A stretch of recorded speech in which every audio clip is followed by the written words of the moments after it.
Hello. How's it going?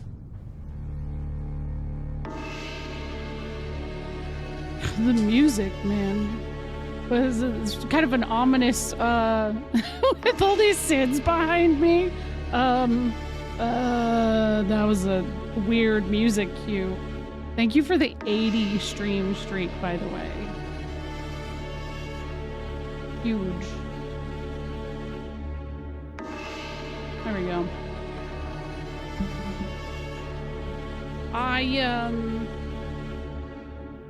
Yeah, the Council of Sid.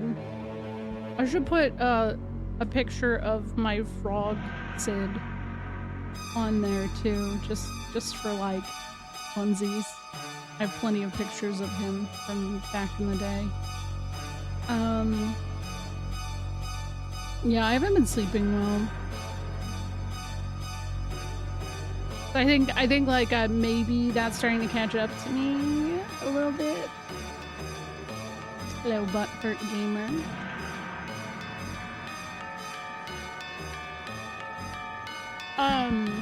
Yeah, so I made that command. Why is there a bottle of Pinot Noir there? Because I don't think that all of the SIDS are beer guys. I think some of the SIDS are wine guys. Thank you as well for the 80s stream streak. So I did, yes, thank you. I made the dreams command. I beg you guys to not spam it. The only time I find it necessary, obviously, is if there is a raid or there's somebody who you're like not used to seeing around who's trying to like chat in the middle of me reading. That can hopefully like help some people understand. I think people get really strange about not having that instant gratification, not understanding my own like mental capacities for things and stuff too. So I don't know. I know the song's a bang. The Tomodachi Life demo came out. I actually played through it with Ruby and Rosie earlier, and gosh, I can't wait until it's out. It's so fun. But I feel like what you have access to in that demo is so incredibly limited. Like, it was very quick. So basically for the next 2.5 weeks, it's a demo that exists for you to just like check in and see what kind of items are in the shops.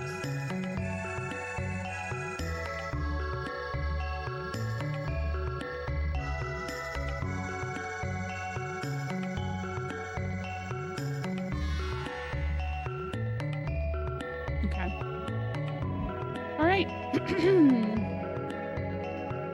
I mapped out everything for myself today so that I was better prepared for everything. So like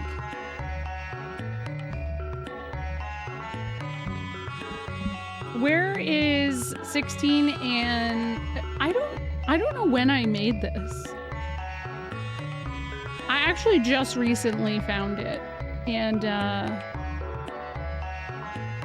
I don't know when I made it. Or what I made it for. Might have been a YouTube thing.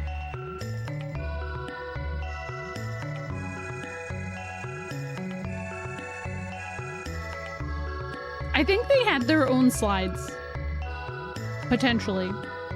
So I wrote down for myself and put bookmarks in the guide. Because like where the side quest stuff is like all over the place and how to find some of them.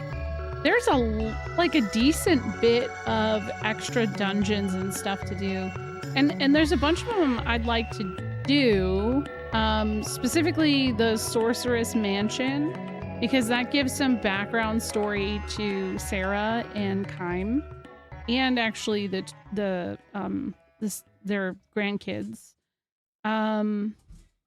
There's apparently a blue dragon that I can fight somewhere. So obviously I gotta do that, right? I think the one thing I'm not interested in doing is...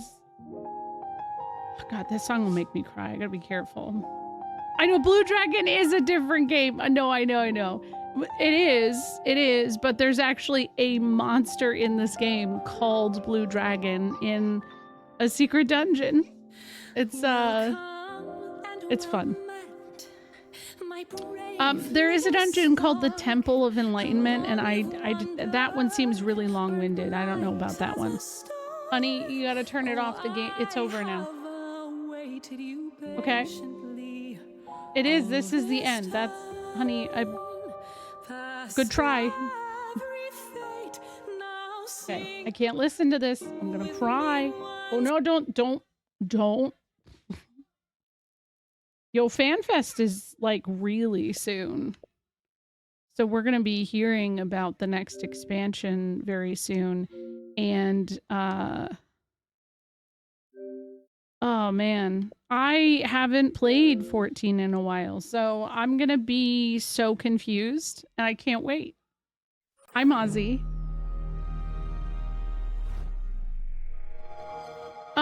Yeah, we definitely decided that 13 Sid isn't a griller.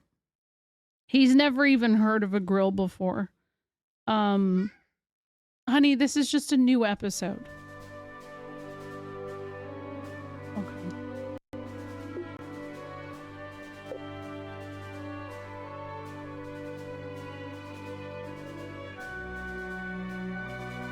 Taking a while to sign me in. What the hell? I'm also simultaneously doing the backyard, but I don't know that I'm gonna make it all the way through the backyard. It's kind of rough. 13 Sid can't even use a microwave. Yeah, he's never made a meal in his life. He's always just kind of had it done for him.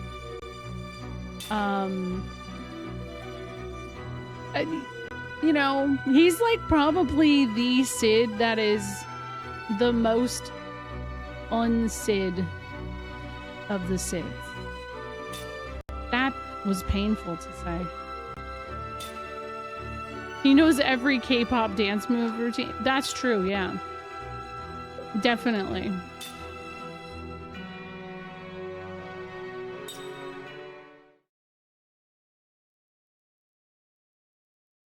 Okay. Going back to the backyard. Actually, do I win money for this? I could really use some money.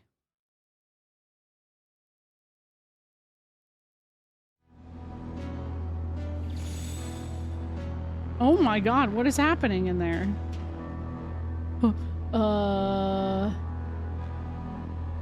Yo, why are they all caked up like that? Why are they all caked up? What's happening? They weren't here when I was here. What? Help? You need to do your research to get the most out of battle. It's no fun if you don't even know the rules. There goes my dogs. Or not. Yeah, they're ready for a good time, it's true. The battles here work under a lot of diverse rule sets, and believe me, no one knows more about them than I do.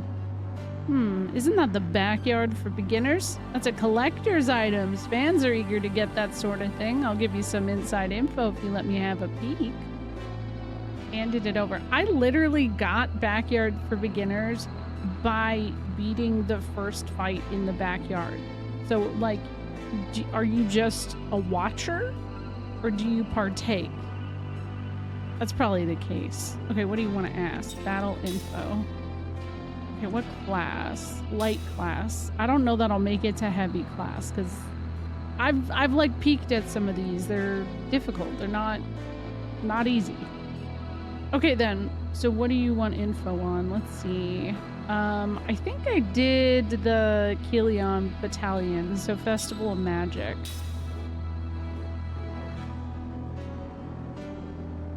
That what you want, huh? Well, You aren't letting other enemies handle the dirty work for you, are you? Not a true victory unless you defeat them all, you know. That about covers it, I think. Anything else? I don't really feel like that was helpful.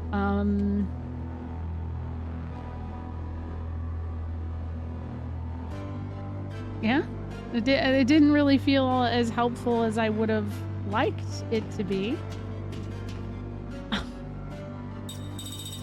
Okay, fine.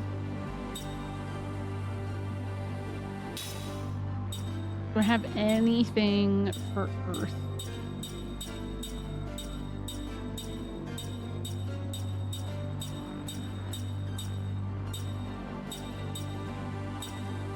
Earth, level 2. Elo. Inflicts massive damage on enemy Kelions. Are they Kelions? I think they actually might be. Oh.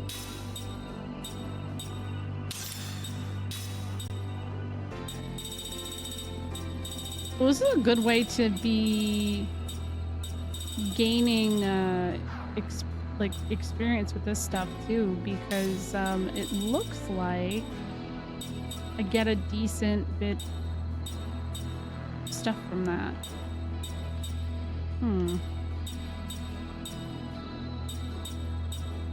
Innocence ring. Earth Killer 2 or Earth level 2. I thought I got some Earth level 3 stuff recently. I must have dreamed that.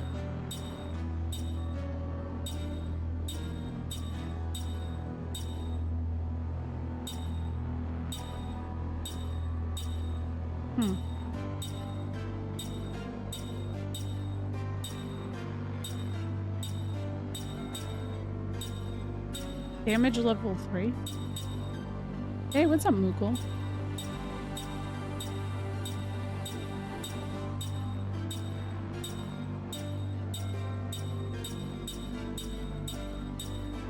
Okay, that's what I got. That's fine. Gaia Breaker, what does it have? I was hoping it would tell me more about that weapon. It doesn't. Angel Ring. What else do we got here? Flare Ring.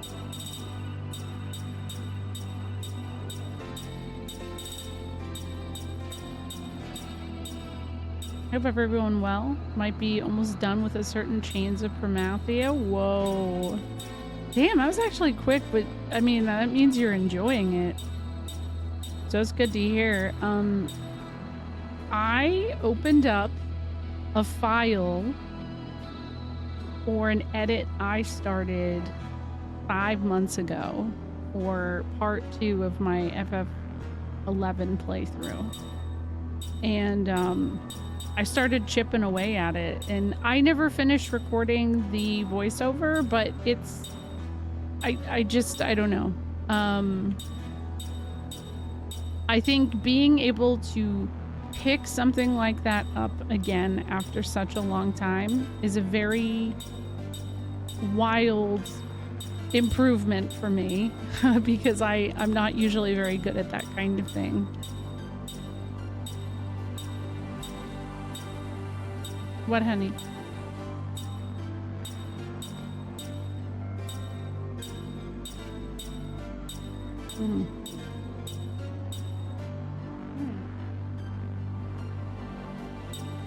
Team Rocket. Critical up level 2. But I did resub actually last week, so I'm ready to hop in soon.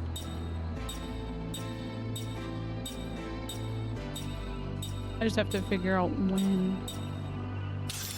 Okay, who else is in my party? What is that? What does he have on? Tremor Ring. That makes it easier for me. Turns out there's nothing that I can steal from these fights. So that makes that easier for me. Oh shit, wait, hold on. Freedom Armband, Anti-Darkness. Magic defense boost seems good.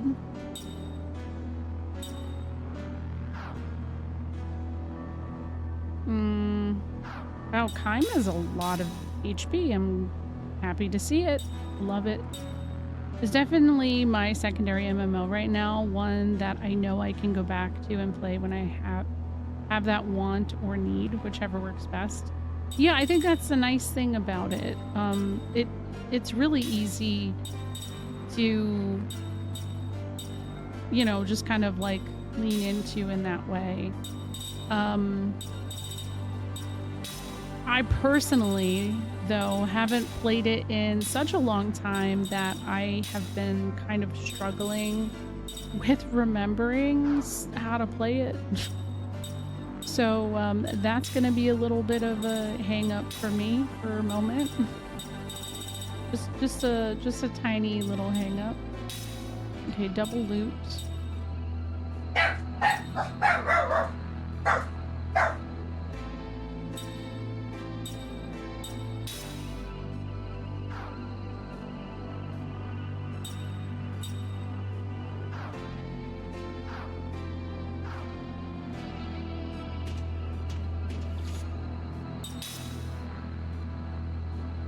I thought my husband was home with Iris, but no.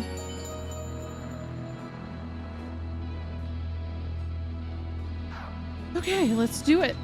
I wonder if I'm gonna have to fight those guys. I'm scared. Welcome to the backyard. If you want a little spice in your battles, this is the place for you. Oh, that's the other thing we discovered. This place has really cool battle music. Okay, let's see. We did the Kelion Battalion. So we're doing Festival of Magic. Up to 2 PCs. Defeat all enemies. Attacks not allowed. Skills not allowed. What? Hold on. So I can only use magic.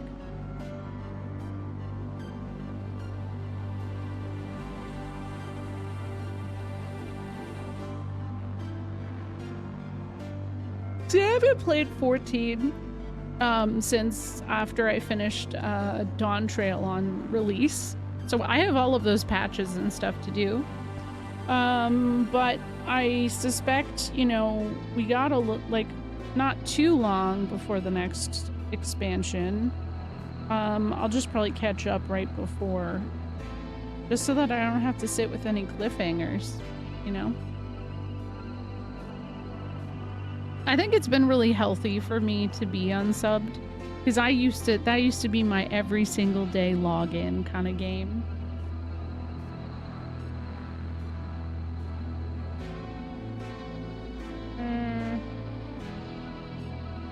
Okay.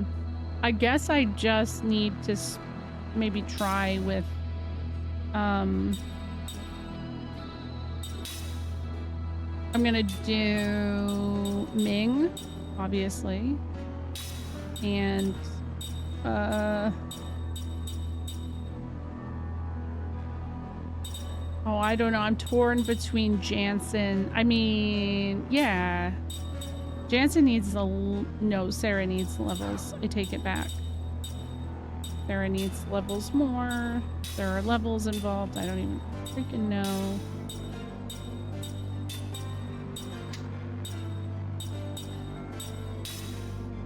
Okay, somebody has to be in the front row. Okay, yeah, Ming Gaming. We're doing it. Okay, here we go.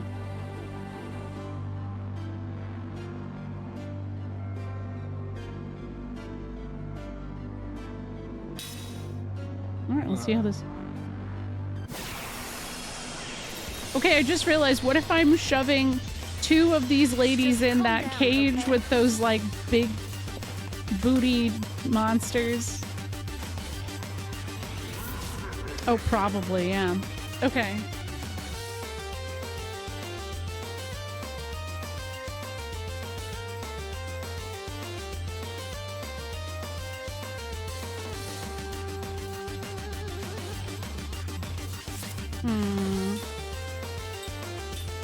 Yeah, it's a banger, isn't it?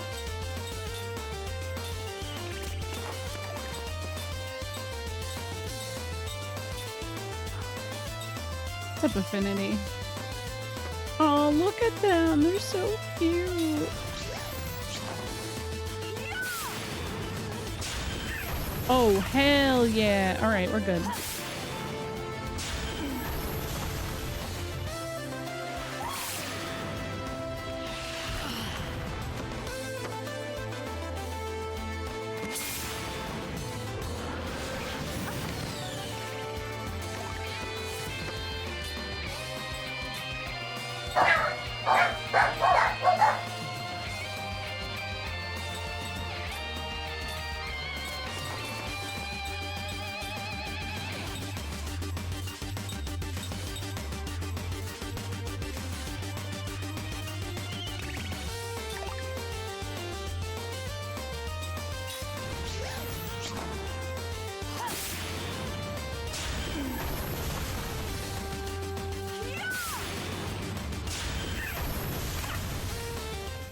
I'll no longer doubt myself.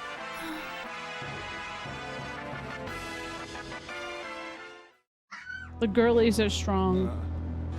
Well done. Congrats. Here's your prize for winning.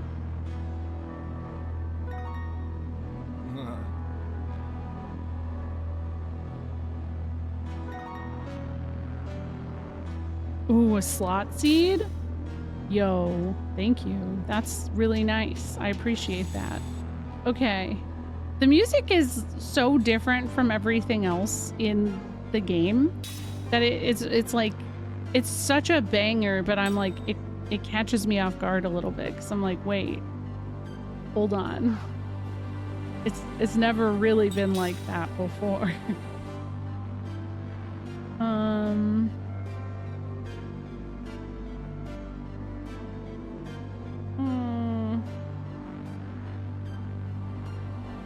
Let's see here. Oh, you're gonna get a Series X. Nice. Lost Odyssey released in 2007. Undertale released in 2015. Now we know where Toby Fox got it from. That or Live Alive or Live Alive, whatever the fuck, however you pronounce it.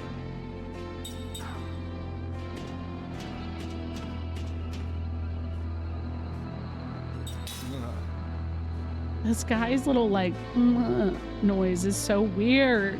Ugh. Okay. Defeat the explosive bug.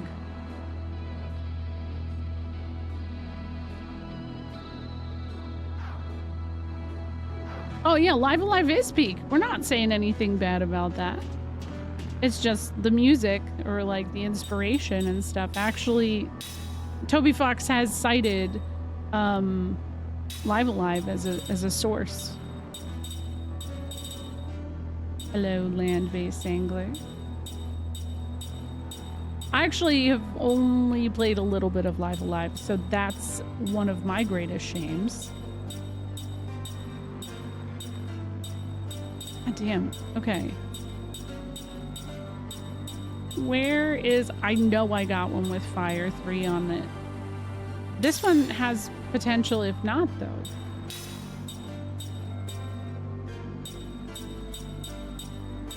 Maybe I should put it on Tolton, because I feel like he's not as strong. There we go. Fire level +3. It's actually on my backlog. Like, if you go... Here. Wait, I'm pretty sure I have it. Maybe not. Maybe I removed it. Here. Oh no, I spelled it wrong. Upcoming. Oh my god. I am so useless. I like that it still says titles 2024. Yeah, actually Live Alive is one of the last ones on this specific page. I should really do upcoming titles 2026, 2027, because this has just been a list that I update as I finish stuff.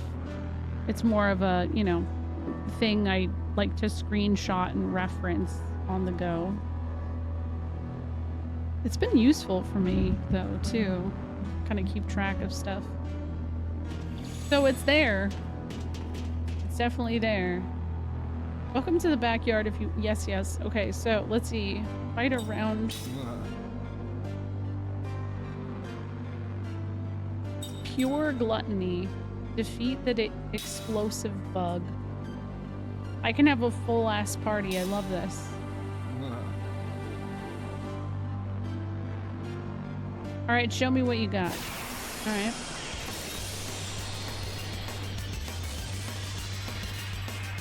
Oh yeah! Let's get it on! Yep. Oh, which one's the explosive bug? Oh, it's the one in the background?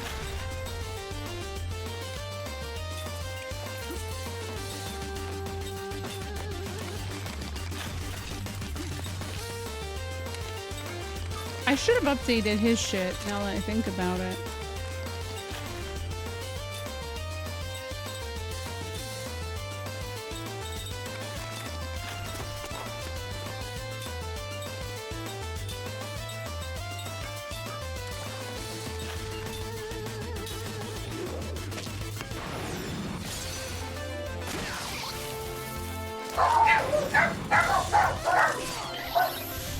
Nice, got him.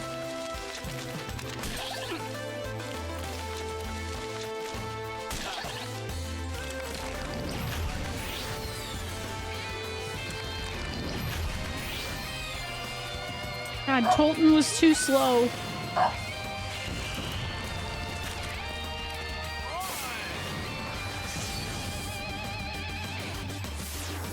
Better brace yourself.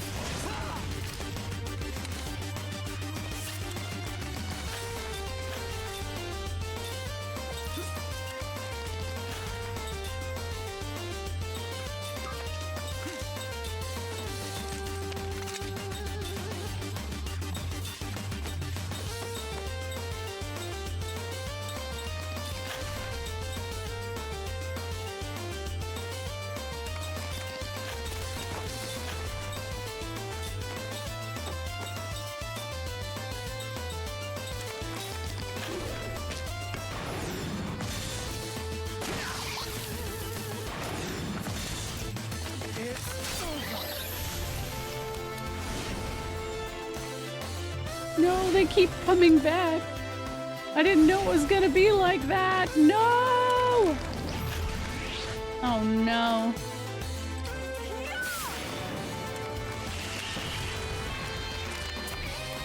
Oh no, it's a rampaging. Uh oh. Huh.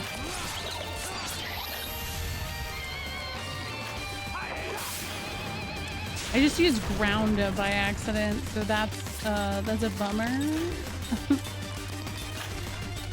Can I get this guy? Yeah, I can. Okay. You go get this guy. You can maybe wait. Hold on. Let me set him up with something a little bit better. Where's the fire? What is it? Fire.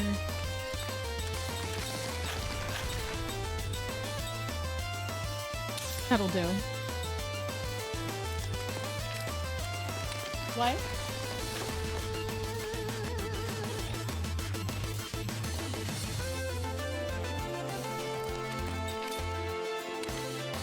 Let's see if that does anything.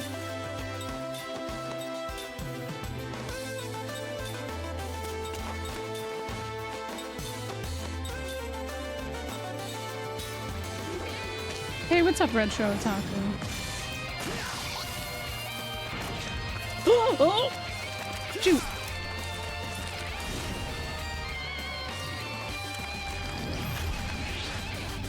I forgot about Tolton. Hello, Liam.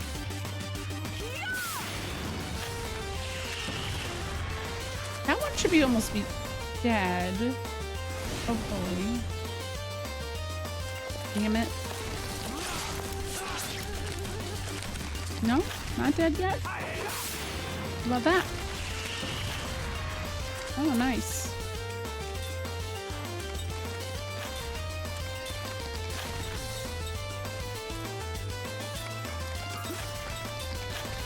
Okay, I guess I'll do that. I'll get these guys.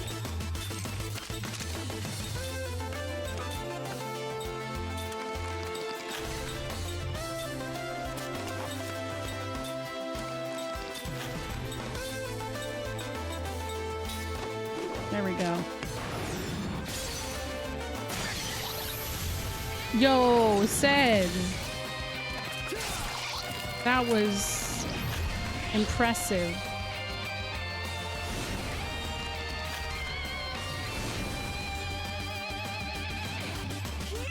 Ruby? Okay, well, you're supposed to be in bed.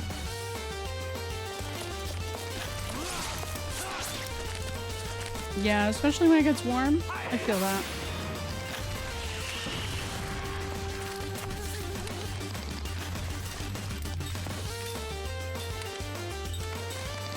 No. Wait, are they healing themselves? Are you kidding me? Oh my god, that's actually so damn annoying. Oh, jeez. Okay, I get it now. We just have to put everything into fighting one guy at a time. Insane Man, thank you for the 20 stream streak.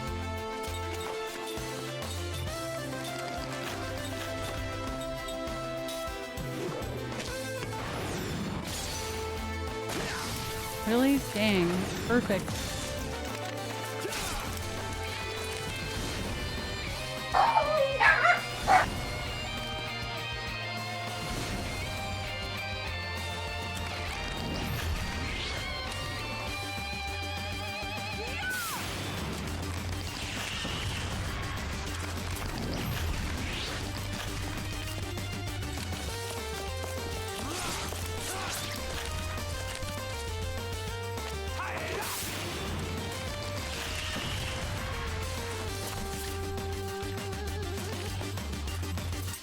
Okay.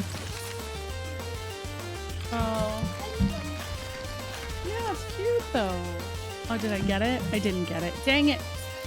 Oh, yeah. I was barking. You know. Sometimes it happens. What can I do? Right?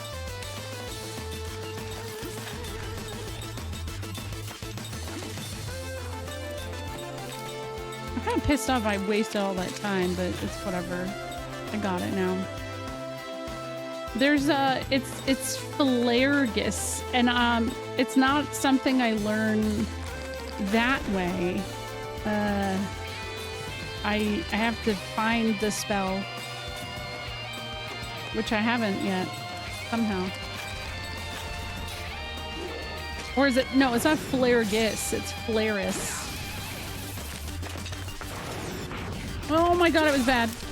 No, no, no, no! What do you? Okay, that's fine. That's fine. That's fine. I'm so upset for a second. Because that... Yes, there we go. Philargus. And maybe it's Phalaris. Wow. Time with the 666 twice.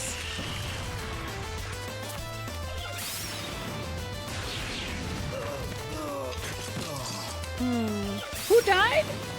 Whoa, Tolton, what? Bro, huh?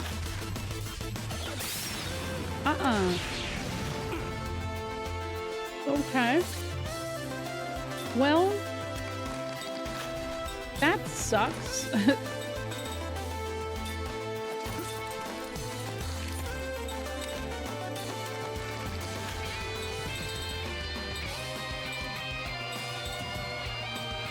Colton died as he lived, being a doofus. Yeah, actually.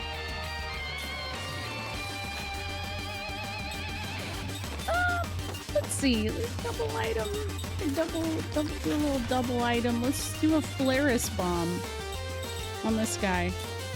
Hell yeah. Actually, that's a great idea.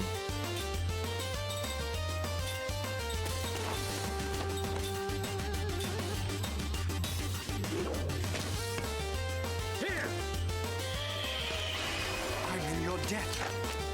Yeah, kind of. Nice.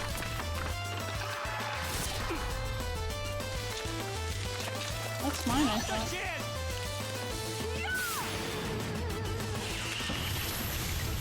I got him. Oh, really? That I didn't even have to kill the little guys? Oh. I'm glad there wasn't a select amount of rounds on that because, yeah. So where was your phone?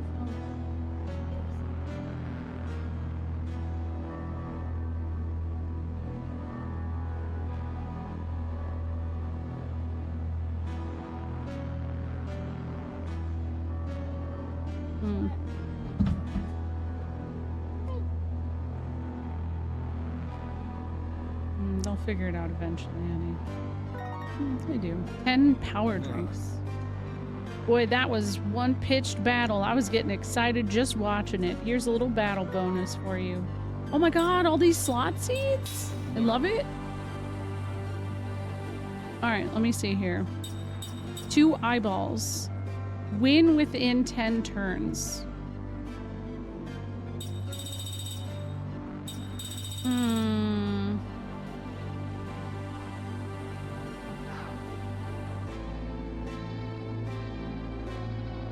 It's not that I'm bowing out. Shut up, man. Damn, why does he gotta make it sound like I'm like, you know, I'm being a wiener? I'm just saving. I'm not doing them back to back.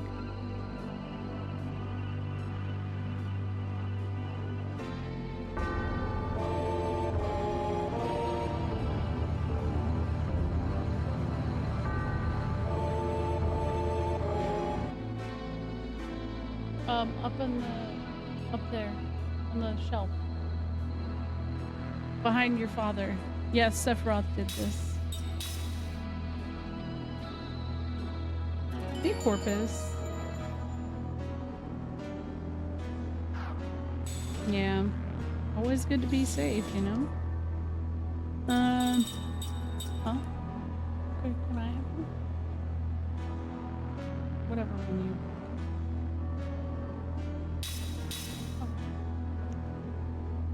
I don't like this. Petition to bring all Xbox 360 JRPGs to PC immediately. If Xbox goes out of business, which I don't think is gonna happen, but like, there is actually an Xbox showcase tomorrow at 10 a.m. BST. I don't know why. What if they announced this? That'd be rad.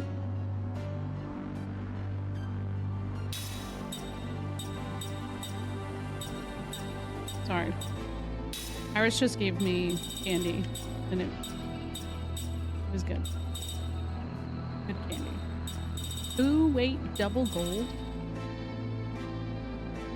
And they're just announcing a Spirit Halloween. Well... Reveals all information relating to enemies. Yo, that's actually rad. Anti-paralysis. Oh, wait, no. No. I need Petra.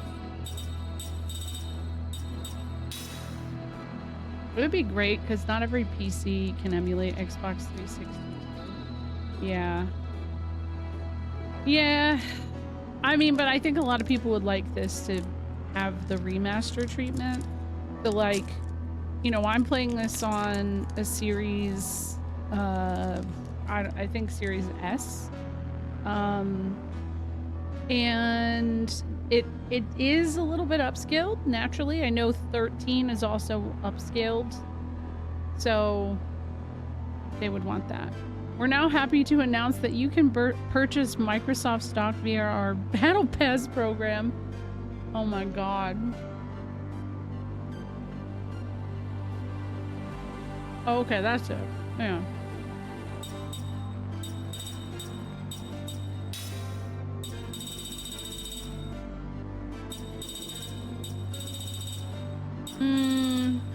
Maybe evade up. Seems good. I definitely need to focus on... Let's see, these guys are gonna be weak to magic. What does it matter? don't know that it matters. Does she have composite magic 3? No.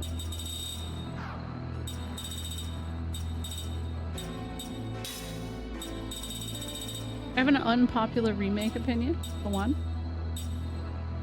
Nullifies water element damage. Ooh. That's sick.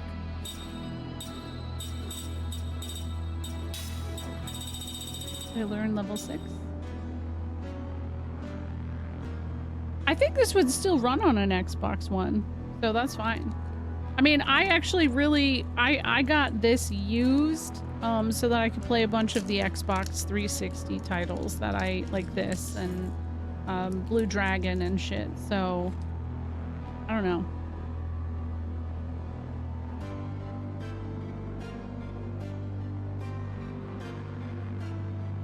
I don't think that's unpopular. When it was announced before Code Veronica, I personally thought that was stupid.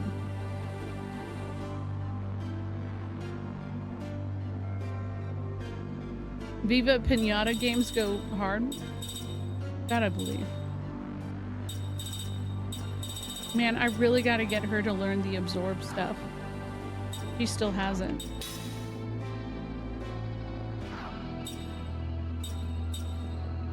Did you learn what you needed to learn? No.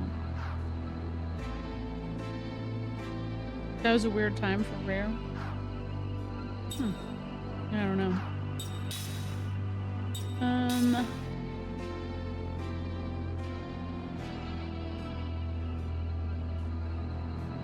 Mechanical should probably do the job. If I have anything anti-mechanical.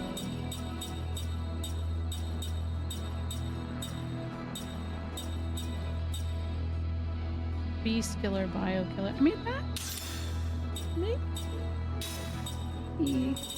I thought I had something better than that. Machine killer 2. Wait. Machine killer 2. There we go. Nice. Oh, but Tolton needs... what is it called? Medusa's something or other. Butthole. Medusa's head. Oh shit, what am I gonna do for said? Oh no, I don't have any way. Does anybody else have that equipped? No. Crap.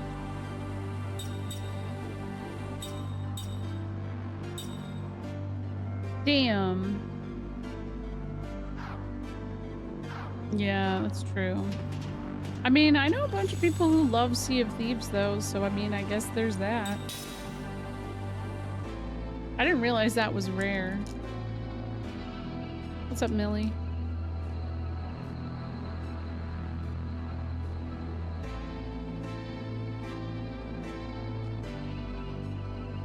I think it would be impossible for me to go through any of these VODs and not have this exact conversation about Xbox needing to, or Microsoft needing to remaster or release to PC and other consoles.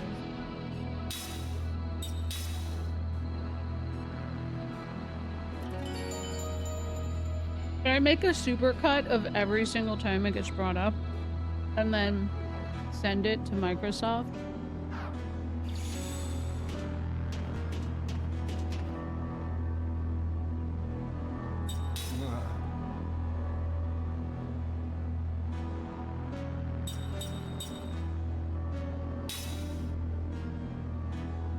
It's an odd time to come into the game. Maybe. Yeah, maybe a little. Okay, let's see. What do we got?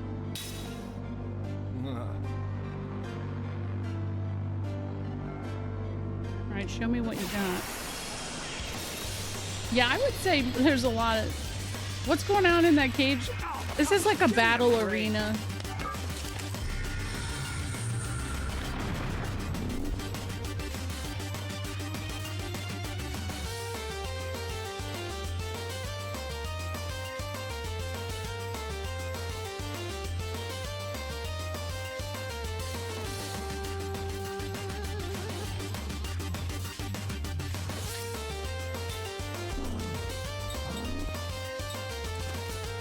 What the hell is that? Okay. So the goal is to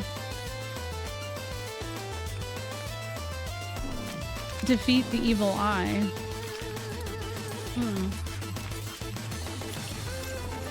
No. I don't know. I was asking that question too. Why are they so caked up? It's like, I don't know. That's the question of the moment, really.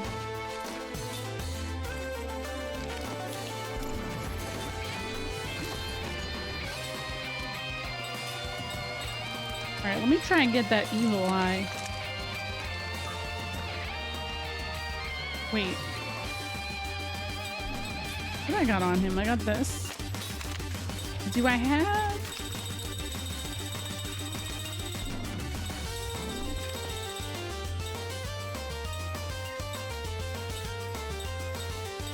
With like a, isn't there something called like spirit ring? Spirit killer level 2. That's the shit right there. Okay, we'll try that.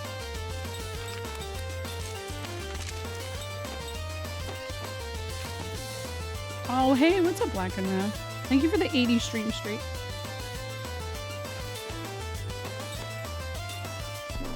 I don't know what to use, so I guess I'll just try shooting the evil eye with that. Aside from that, power on said. Oh, okay, good. That's good. We gotta do it in 10 rounds, so that's why I'm like, all right, is this shit gonna heal itself? Like, what's the gimmick? Okay. Oh no, it's staring. Oh, did Sed get Petra? I forgot about Jansen.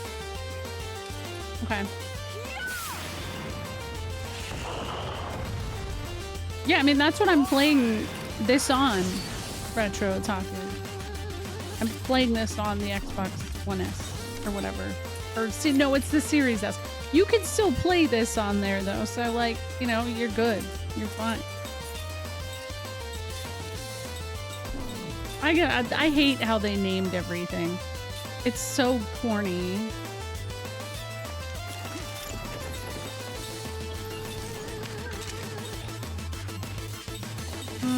Let's do white magic.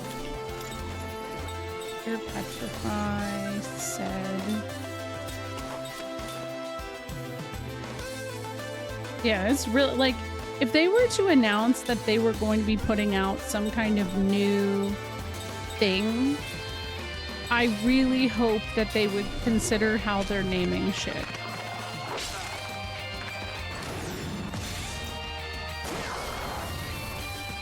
Oh, he's actually almost dead.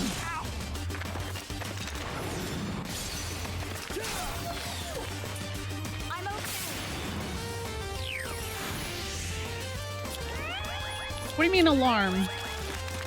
Oh, brought another one in? Oh, that's fine. Woohoo! Okay, that wasn't bad at all. That was very fun.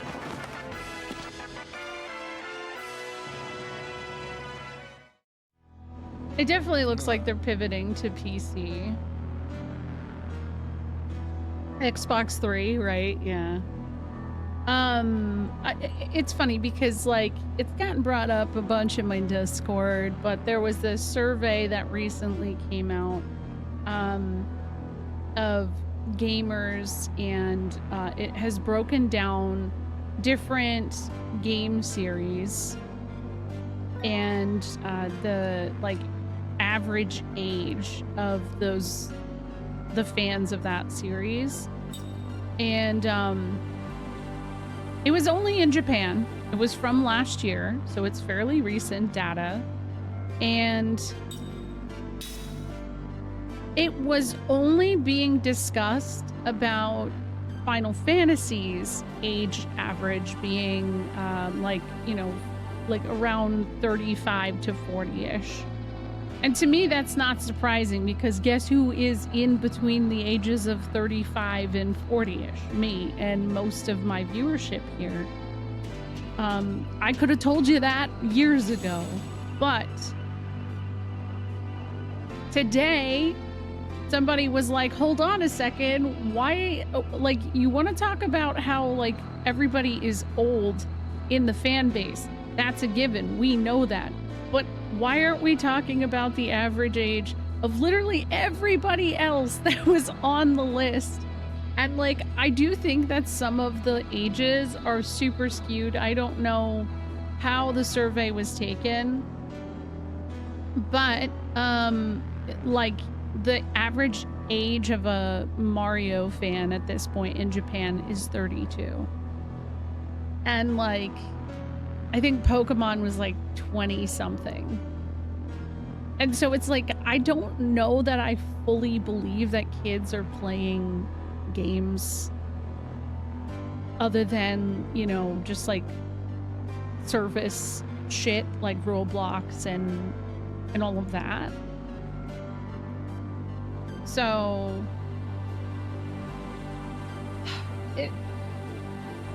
I don't know. I think that people like to hyper focus on the thing that like proves their point instead of looking at the broader picture. And I think that maybe the reality is that as a society, as a world, we don't have enough free time to play some of these games in the way that we like to.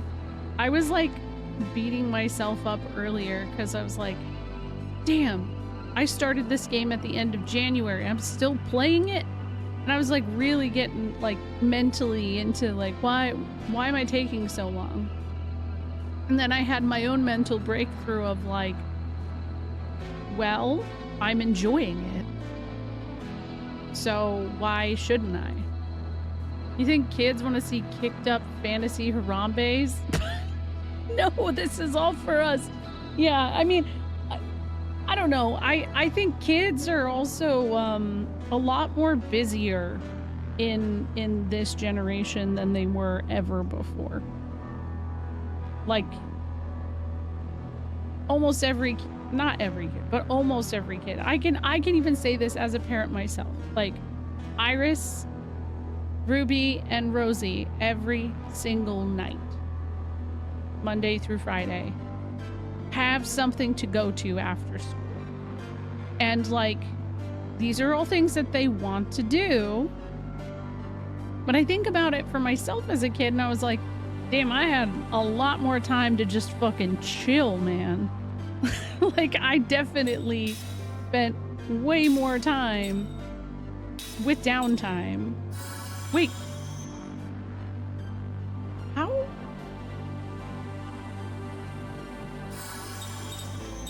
Okay, well, at least I'm getting a slot seed for every single person, but that's weird. Okay, let's see here. The Puppet Master is the next one.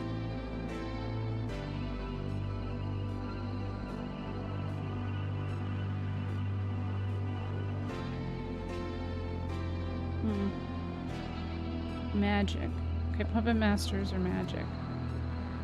You did finish at least one of the other games while you're playing this, so it's not like this was the only thing. I actually did start FF Adventure in the midst of that because of how long I was playing Wild Arms 3, and I felt like I need to like get through something or else I feel like I'm stuck. And that's never a good feeling, even if I'm having fun. That's true. I've actually beat Embers of Mana and Final Fantasy Adventure back to back. So that to me is kind of like gratifying in a very large way. And I haven't beat Leaf Green, but I'm playing it. And I've also been editing a lot. So there's that too. I have to give myself more credit, but it's hard. It's hard to do.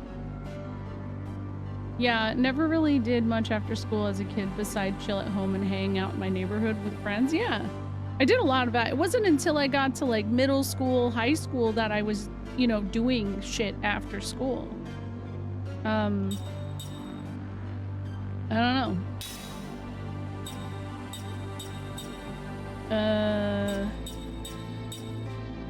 What was I gonna do here? Oh, him. We're going to have, what is it?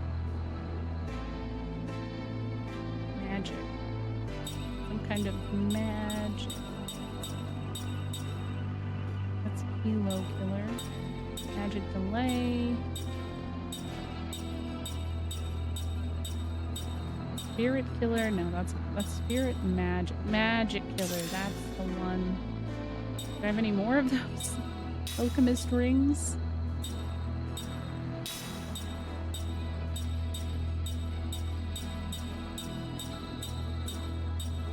I don't think so. Magic Killer. Oh, that's not it. Seemed good for a moment, but what?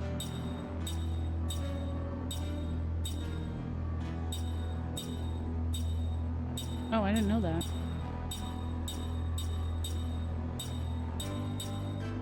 I mostly either played with my friends or played video games after school until I discovered intramural sports in high school. Yeah, I don't feel like sports was something that was like super pushed on like kids my age until middle school, typically.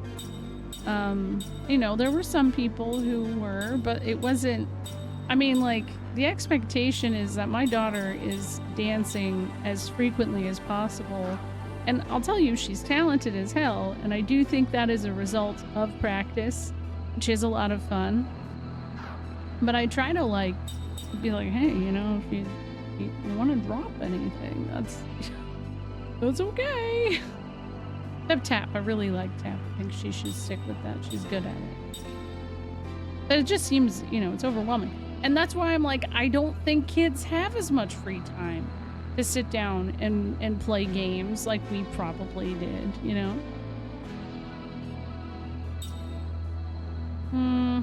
Maybe I gotta make some rings.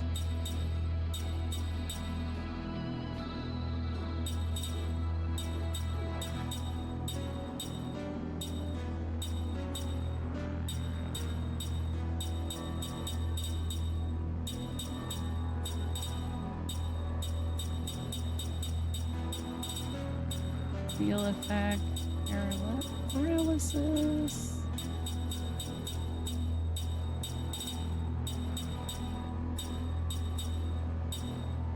It's Spirit Killer level 2. Pretty good. What? Harden Killer level 3 plus. That's pretty badass. Magic Killer. Wait, hold on. Magic Ring Ultra. Oh, I definitely can do this. Okay. And then, oh, never mind. No, I can't. Nope. I can't do that. But maybe I could just make a regular alchemist ring. No, damn it. Okay, magic ring. Alchemist ring.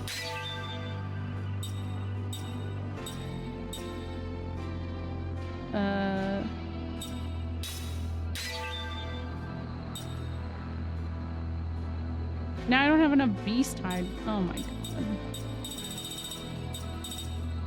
Pain in my... Here we go. Magic Killer.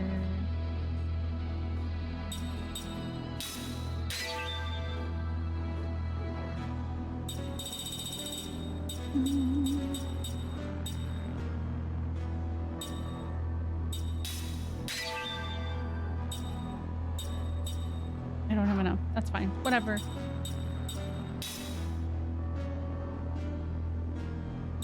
Well, really, it's not a Thursday where I am yet, but yeah, something like that. Oh wait, said Time Mage. I knew it was coming. There we go.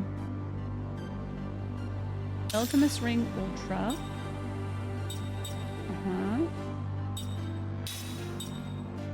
Do I have another one? But I made like multiple alchemist rings.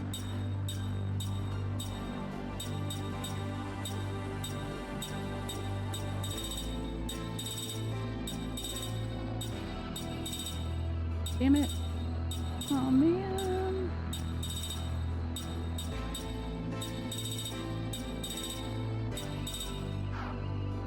Whatever. Magic killers, enough. This is actually an interesting, like, I've really grown to like the ring system. I was kind of overwhelmed by it at first, but I'm realizing like it's really kind of fun to, for these specific fights anyways, to go in and try and like figure out the combinations that are gonna help. And there's something, it's not gambits, obviously. It's not 12, but there's something 12-esque about it. It's like when you're going for your hunts and you're trying to figure out the different pieces that just kind of make your team just, you know, do their shit. That's, man. It scratches a similar itch. Let's see. Puppet Master.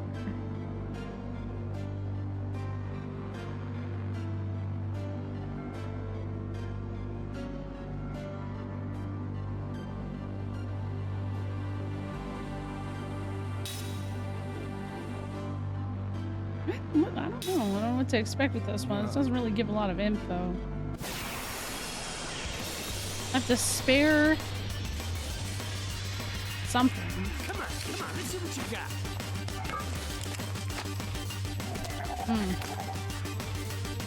Defeat the Puppet Master, spare the controlled one. Oh, those are poop monsters! Oh no.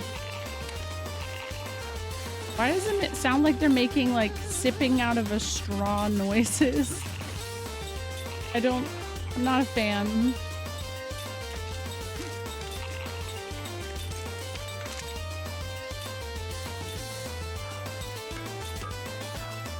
Let's try our I'm kind. Yo, what's up, Cricketoon? How you doing? Yeah, crap boys. Also, thank you. Thank you. I like my PNG tuber too. It's pretty cute. Just magic? Yeah. Oh yeah, I've seen Dogma. I love Dogma. Oh no, the poop guy's coming! Your magic sealed. Shit. Oh no, I didn't hit. Oh. I was streaming Cricketoon.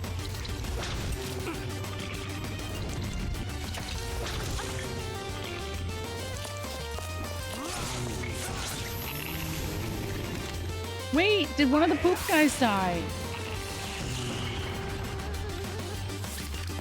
It's been a while since I've played Dragons of Dogma. No, I think we're talking about the movie Dogma, right?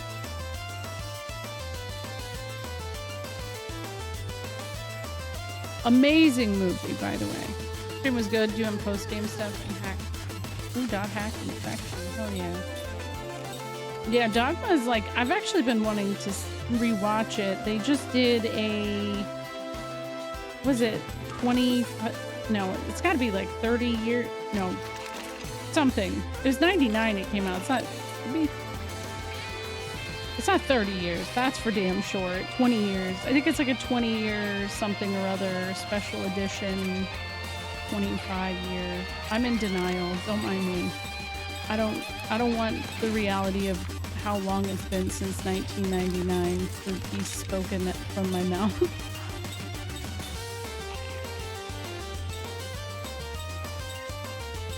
Yeah, I had a sibling born around that time. Feel clear. There you go. I better start. Yeah, I think 20 years. Yeah, that's it. We'll leave it at that. It's sad. No, he already did get his power up. I already focused on him.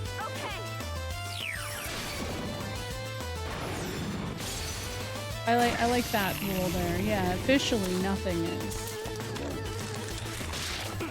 Oh my god, the poop guys. They got us. Ooh, 69.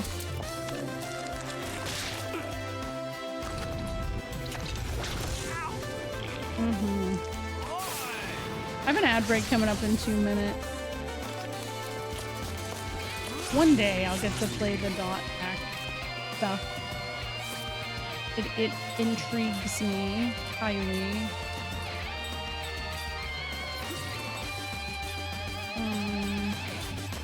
Hopefully we can get this guy's ass.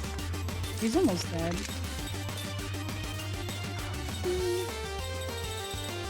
Feel clear. I need to buy more of these. Oop. Oh, he doesn't know Zephyr. Shit.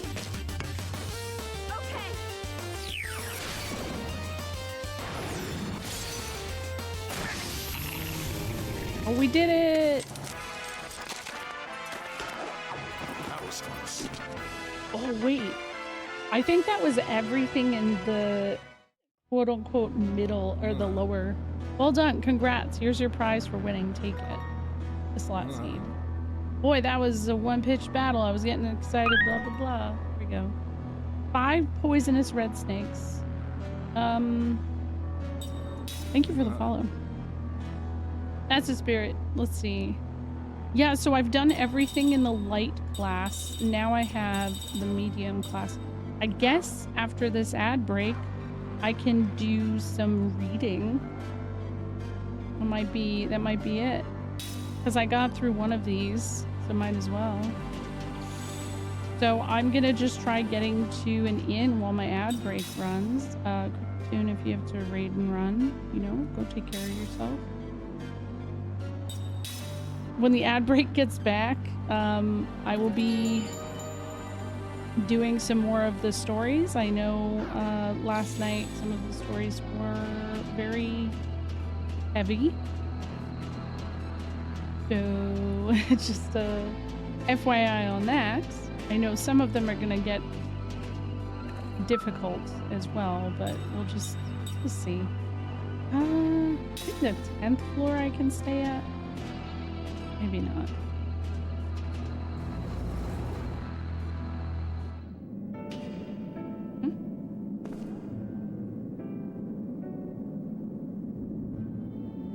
Frog.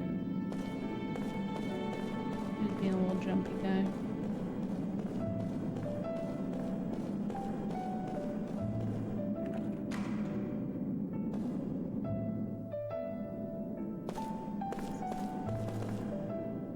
Oh no, this is the shop.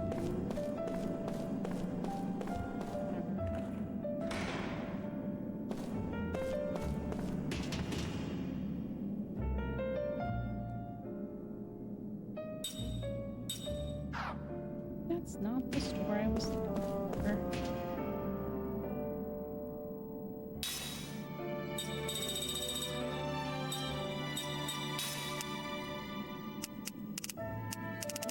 I don't need that many. Good.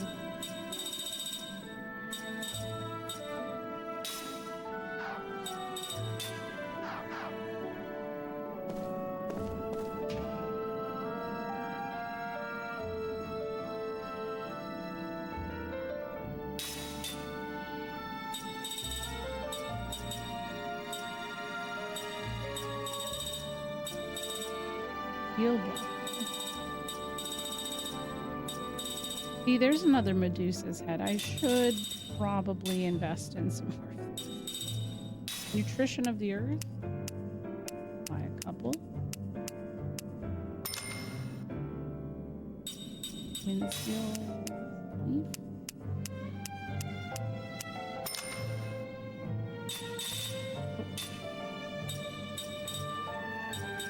Corn, junk food. Mysterious perfume. Ooh, that's expensive. Magic crystals. Bug stomach. Shark skin, I think, was another one that was providing me with stuff. ceremony. I don't have enough for that.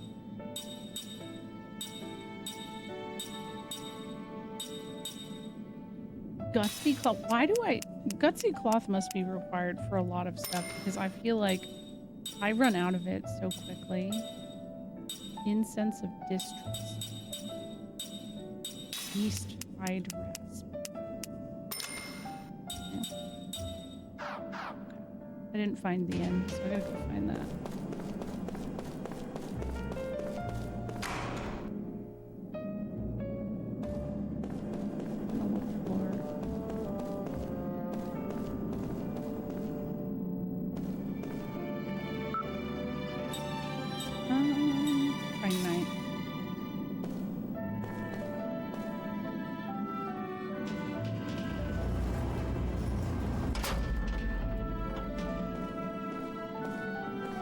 This is the end.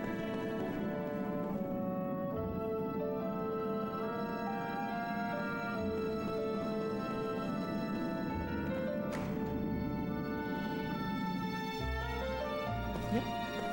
Yes. Oh wow, good timing. Look at that. Welcome back from the ad break. I'm gonna stay at this inn. And I'm gonna read another dream. But I need some water first.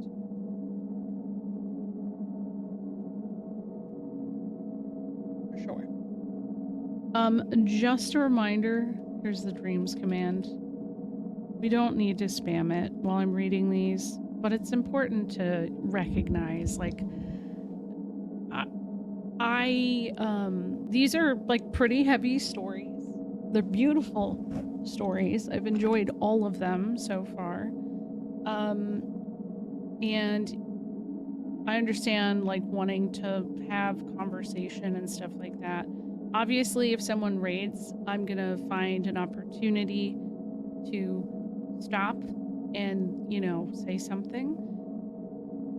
But I'm gonna focus on the story in this moment because I feel like if I bounce back and forth and I try to have a conversation in the middle of these, it's too much. It's way too much. Especially like yesterday, there was one that made me very emotional. And so like, obviously I don't think trying to have a conversation in the middle of that would have been lucrative in any kind of way. Yeah. All right. So this one is called The Hero.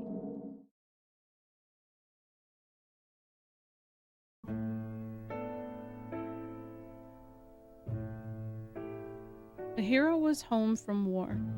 He had performed gallantly on the battlefield, advanced to the rank of general, and made a triumphal entry into the village of the goat sounds. The villagers welcomed him with a festive celebration. The grown-ups were treated to drinks beginning in the afternoon, and the children received sweet confections. The cattle and sheep in the pastures that supported the villagers' livelihood, whether because they were excited by the unusual commotion or were welcoming the hero in their own way, sent especially shrill cries reverberating into the blue summer sky. General, you're the pride of our village. Obviously, full of pride himself, the head of the village thrust out his chest as he delivered his congratulatory address in the welcoming ceremony. To think that the foremost hero in the army came from this tiny village is so incredibly exhilarating and gratifying. I'm sure our ancestors are overjoyed as well. The throng crammed into the village square burst forth with cheers and applause. According to the official figures released by the army the other day, General, you brought down at least 2,000 enemy soldiers with your own hand. Thunderous roar shook the square. Come to think of it, the population of this village is less than 1,000. This means, sir, that you managed to bury more than 2 of these villages worth of your own. On your own. How fortunate for us that you were not one of the enemy. If by any chance there had been a warrior of your caliber on their side, we'd all be resting in the hilltop grave by now. A few of the women frowned momentarily at this remark, but the men, full of liquor, responded with an explosive laugh. Sitting stage center, the general lightly stroked his dignified beard. No one present knew that this was his habit whenever he was perplexed. When he left his village to join the army, he was just an ordinary soldier, a long way from growing a beard. General, you're truly the savior of our army and indeed our entire nation. I understand you'll be leaving for another battle tomorrow, but we all hope that you will thoroughly enjoy yourself on this rare visit to your birthplace. The village chief ended his greeting and withdrew to the wings, whereupon the village number one entertainer bounded onto the stage in the most comical way he could manage. "Dear General," he cried, running over to where the great man was seated and going down on his knees. "Oh, hear my plea." The general looked at him uncertainly. "Is there any possibility you would lend me the sword at your side, if only for a moment?" Perplexed though he was by all of this, the general, impelled by the audience's applause and cheers, handed the man his tasseled and jewel-encrusted sword. The man bowed deeply as the sword entered his outstretched hands, and again he cried, "My gratitude knows no bounds," pretending to stagger under the weight of the sword. He came to the front edge of the stage and held the weapon aloft. "And now, ladies and gentlemen, I will reenact the event that raised our dear general's fame to the heights in a single bound, when he hacked 18 of the enemy into little tiny bits." The audience cheered wildly, and the man with exaggerated movements and commentary swung the sword in a great arc. The audience knew exactly what he was doing. The general had not only made a name for himself for his strategic prowess, but was also widely acclaimed as a warrior on the battlefield. He did not rely solely on his weapons, but in the end leveled his opponents with his sheer physical strength. This, too, was a matter of the utmost pride for the villagers. "Here we go. 1 man down, 2 men down. Flip the sword back, 3 men down. 4th man slashed diagonally right through the shoulder. 4th man's head goes flying. Oof. Then 3 at once, 6th, 7th, 8th man. What a bother. I'll just skewer you like this." The man thrust the sword through 3 imaginary opponents, and the crowd went wild. The general, too, broke into a smile and applauded. When he was clapping, though, he stroked his beard again.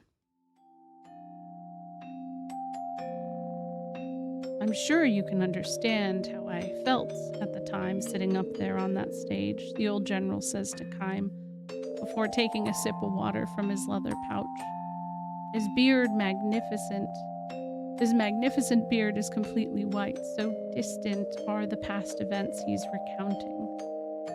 Kime nods in silence, and the general continues as if mulling over every word.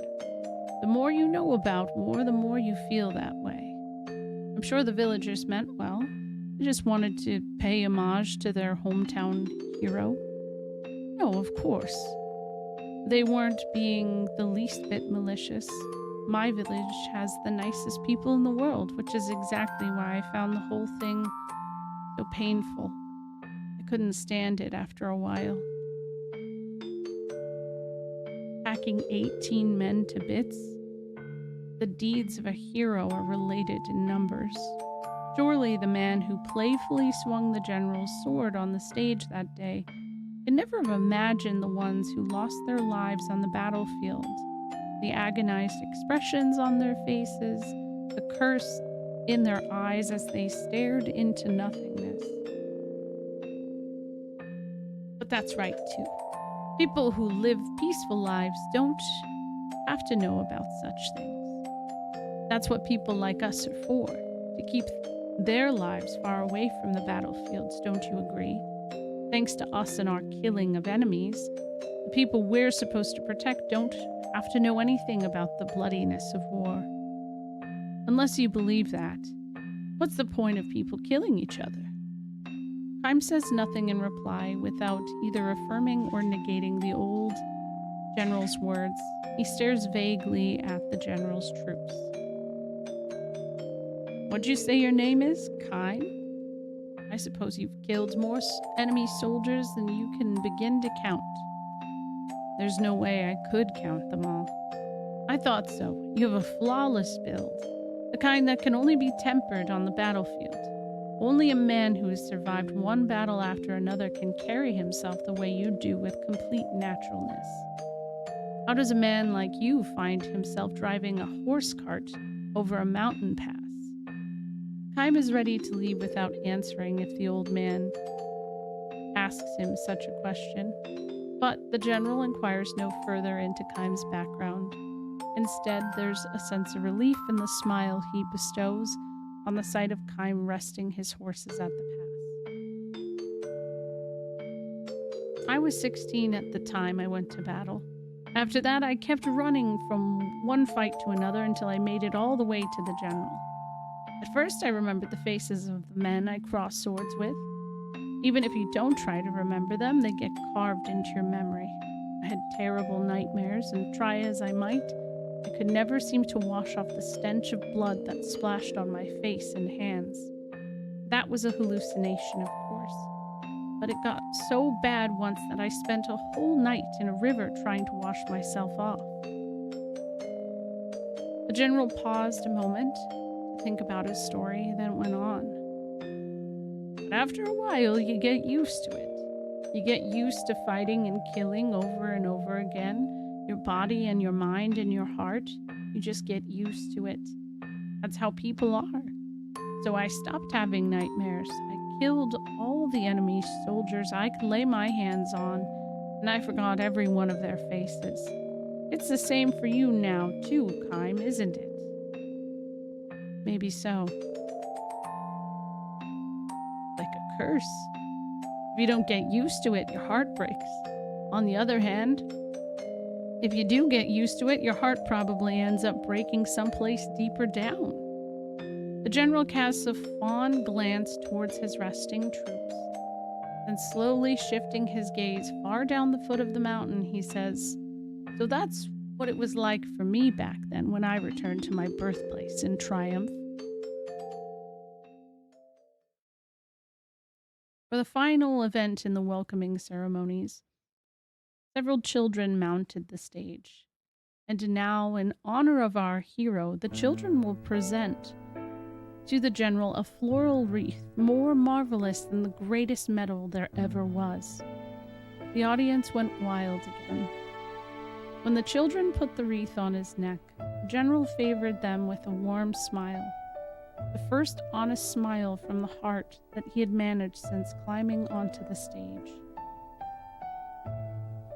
And finally, a special treat for the general, who's been galloping from one battlefield to the next far from his native place. The children's chosen representative will read his own original compositions, spelling out the joys of the peaceful life of the village. With a look of grim intensity, a small boy barely old enough to go to school unfolded his composition and, gripping it in two hands, began to read aloud from it, straining to make himself heard. First, I'm going to write about one of the nicest things that happened to me. At my house, we have a pasture with lots of cows and sheep. One cow had a baby 2 days ago. I helped my dad by stroking the cow's back with a handful of straw while she was having the baby. That makes the cow warm up so it's easier for her to give birth. The baby was born just before the sun came up. It was a tiny baby, but it could already stand on its own legs. A baby, wow. I'm gonna take care of this baby until it gets big. Dear little calf, hurry up and grow, okay? The general had tears in his eyes. Now I'm gonna write about one of the saddest things that happened to me. That was when my grandma got sick and died. She was such a nice grandma. I know her sickness made her feel bad. She was always smiling when I was around. She let me hold her hand when she died. I watched her face the whole time because I knew I wouldn't be able to see her anymore, and I wanted to remember her even after I grow up. She kept smiling and smiling for me right to the very end. That's why she's always smiling when I think of her. Are you looking down on me from the sky, Grandma? I will never forget you as long as I live. Tears were streaming down the general's face.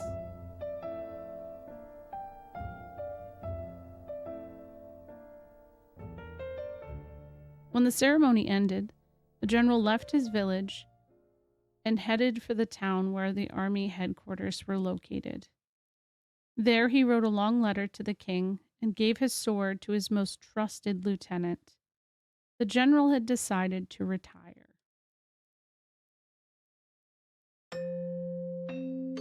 This was as big of a surprise to me as it was to anybody. But when I heard that little boy's essay, it occurred to me. What makes us really human is to celebrate each life that comes into the world and mourn each life that is lost. I didn't need medals anymore. I didn't need the honor of being allowed into the presence of His Majesty anymore. I wanted to be a real human being again. As a result, overnight, I went from being the village hero to being reviled as a traitor. The general turns to face Kym and asks, "So, are you going to mock me as a coward who ran away from the battlefield? Or blame me for being a deserter who betrayed his own patriotism?" Kym turns a gentle smile on the old man. "Neither," he says. "As a soldier, you made the wrong decision, but as a human being, you made the right one." The general strokes his white beard and says, "My habit has changed too. Nowadays, I find myself stroking my beard when I'm embarrassed." The two men look at each other and smile. "Okay, back to work," says the general, standing with a grunt. He calls out to his troops. "All right, men, it's all downhill from here. Let's give it one last push to get back to the village before sunset." I was wondering why he was still calling himself a general. The troops under the general's command consist of 30 sheep, not one of whom is likely to take a person's life. "Tell me, Kym, are you planning to go back to battle at some point?" "I don't really know," he replies. "I'm content with herding sheep for now," the general says. "I don't have the least regret for the decision I made that day. It would make me happy to think this could be kind of a lesson for you." This parting remark, the general turns away from Kym and begins walking. The sheep amble along after him in newly reformed ranks. Standing at attention, the general raises his right arm and waves his troops on. "Forward march!" The command he had once delivered to tens of thousands of men in the battlefield now echoes pleasantly among the mountains of his native village. And the intrusive sheep noises. I know, it only takes one. You're right. One sheep could fuck everything up. I wasn't expecting that to end on such a, nice note. But it's true. I mean, even if you, don't think of it from a war perspective, but I think a lot of us get stuck in what we do and don't really take the time to be a human. And that's, that's sad. I think that's why so many people are, depressed and shit now. So, yeah, I kept being like, oh God, when's it gonna get tragic? When's it gonna get tragic? And it didn't. So I I'm happy. Okay. How many have I read total now? Not bad. We've done Seth's dream. The bread of Grandma Kodo. I don't know what to expect from this one. But all right.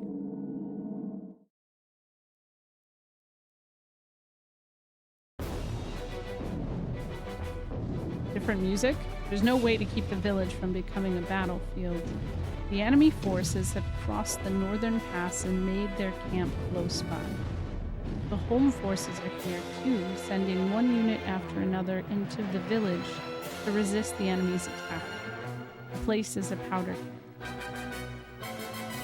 Ringed by mountains where two highways intersect, the village is a crucial focal point for transport. It cannot be allowed to fall into enemy hands, while it's captured is essential to any hopes the enemy might have for a victory in the war. Long years of fighting have come down to this one major battle. It is a battle that must be waged. The logic is clear, simple, inevitable, and it will transform this tranquil village into the battlefield at any moment. The army has ordered the villagers to evacuate. Non-combatants can only get in the way. The enemy wants to settle this before the weather turns cold. So what does that mean? Another month? 2 weeks? Got your stuff packed? No sense in getting caught in the middle and killed. Talk about dying for nothing. Better forget about taking any pots and pans with you. Pack as light as you can and get away as far as you can. Think of all the generations our ancestors guarded our houses and lands. I hate to think it's going to turn into a wasteland when the fighting starts. There's nothing we can do about it. It's just plain bad luck, that's all. We have to hang in there till the war's over and come back when we find out who won. The main thing is to get out now. Right. That's all we can do. We've got to stay alive. Better not hope for anything more than that. Why the hell does this have to happen to us? The villagers leave a few at a time, beginning with the first ones to find temporary shelter. By the time the forest is lightly tinged with red, the village is practically deserted. The only ones left are the old folks who live alone and have no one and no place to run to. The army has built a crude refugee camp for any evacuees able to cross several mountains to reach it. The aged poor stagger in with little more than the clothes on their back. The only one left in the village is Grandma Koto.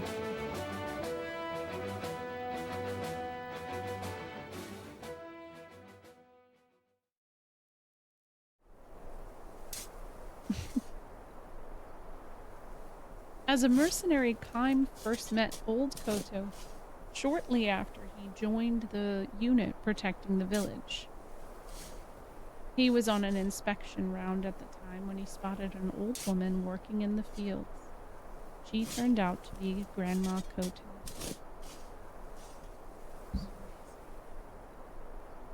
So.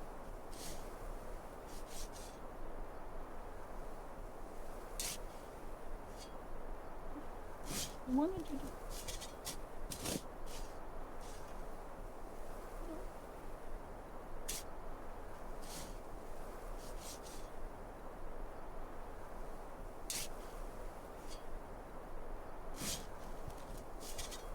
Oh, you might. Sorry, Iris is asking me about dinner. A soldier with him yelled at her, "Hey, old lady, enough of that!" Another man shouted, "You better get out of here now if you want to stay alive. The fight's gonna start in 2 or 3 days. How many times do we have to tell you to go to the damn refugee camp?" But old Kodo stayed hunched over, digging in the dirt. Obviously, she wasn't harvesting. She was not harvesting anything. If this had been a time when the grain had ripened, she was hurrying to harvest her crops. It might have made sense, but She was just turning the soil as if she had forgotten the battle was about to start here at any moment. That old bag Jeff or Jacina? A disgusted look. Captain called over to Kime.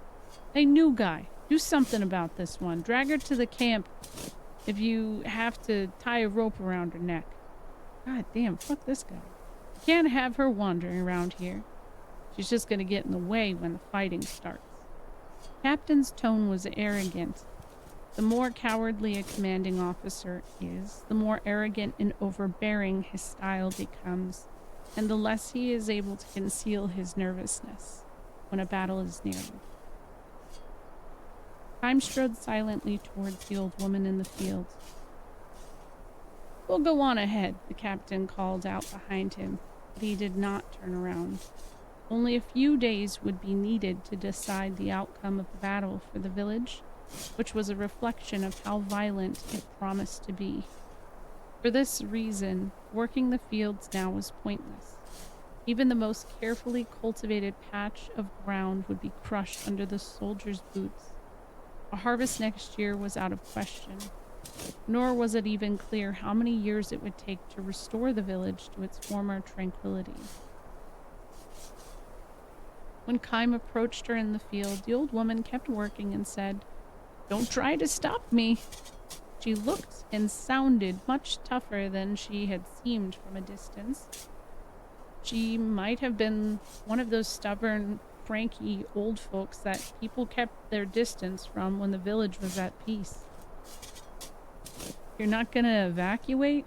Kime asked. "What the hell for?" she spat out. "They've built a camp you can go to." Old Kodo gave a snort and said to Kime, "You're a new one. I've never seen you before." "Yes." "So you don't even know what the camp's like. You soldiers have nothing to worry about." What do you mean?" Old Kodo said nothing but pointed towards the steep mountain standing like a painted screen on the west side of the village. Kime asked, "Is that where the camp is?" "Hell no, you have to cross that mountain and another one to get to it. Nobody my age can walk that far. What's the point of building a camp in a place like that? How many old folks do they think are gonna make it over there? They might as well leave us out in the hills to die like in the old days." Kime was at a loss for an answer. Continuing her digging, the old woman grumbled. "That's how the government does everything." She was clearly angry, but perhaps less angry than sad. "You're on an inspection tour, right? Well, don't let me stop you." "No, you see, you're not going to get me to go to any damn refugee camp. That's all there is to it. I'm not going anywhere. This is the village I was born in, and I've lived here my whole life. I know that's how you feel, but this place is going to turn into a battlefield soon. I know that. So what?" Kime was at a loss for words again. When she saw that, she smiled and said, "You're a sweet young man. Kind of unusual in a soldier." Her expression had softened for the first time. Once she stopped being so prickly, the smile she produced was actually rather endearing. "When this place turns into a battlefield, people will die. Lots of them. I know that much. Don't worry. But I have work to do, soldier boy. Telling me to leave my work and run away is like telling me to die.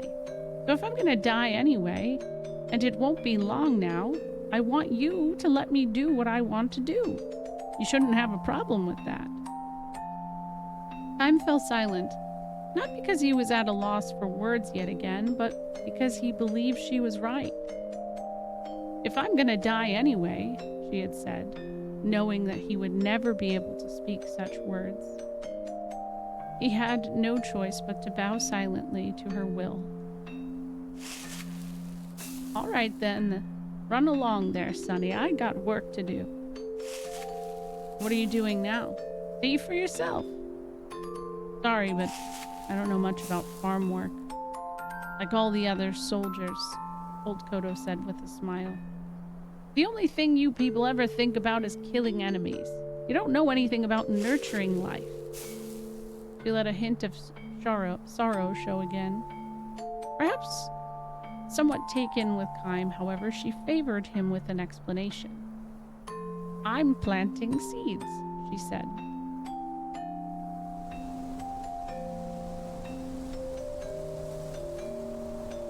Grains of wheat.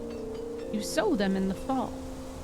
They mature over winter, shoot up under the spring sun, and turn the fields golden in the summer.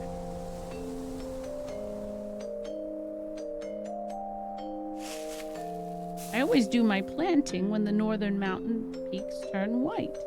Every year. And this year's not going to be any different. Would the seeds mature in the trampled fields? Kime had his doubts. Grandma Koto, however, displayed not the least anxiety or resignation as she scattered seeds in the newly turned soil. Her hands performed the age-old ritual with ease and naturalness, as if to impress upon Kime the fact that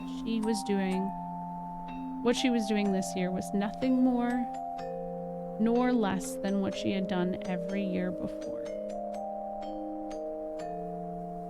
As a result, Kime's next words emerged with a smoothness that he himself found somewhat surprising.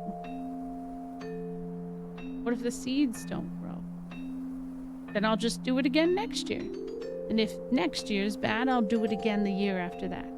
You have to plant the seeds. That's how I've lived my life. If you don't plant, nothing will grow. See what I mean? I think so. Whether there's a fight or not, it doesn't matter. I'm just going to do what I have to do, that's all. She spoke with certainty, her face wrinkled, softening into a smile as she added, "Can't even enjoy a meal if you know you haven't done things right." You're saying that this is what gives your life meaning? This was the question to which Kime had long searched for an answer. For what purpose had he been born into this world? What was he supposed to accomplish here? He had continued to roam through his life's endless journey without knowing the answers to these questions, indeed, because he didn't know the answers. I don't know about stuff like that, deep stuff like that, Grandma Koto said shyly. I just mill the wheat I've harvested and bake the bread in the fall. That bread is really special. Nothing tastes as good as the first bread you make with the wheat you grew that year. That's what my grandson looks forward to every year. I can't just decide to take a year off now, can I? I see what you mean. No, you don't, she declared. You're nothing but a damn soldier. Her face had turned hard again. There were no more smiles from her that day.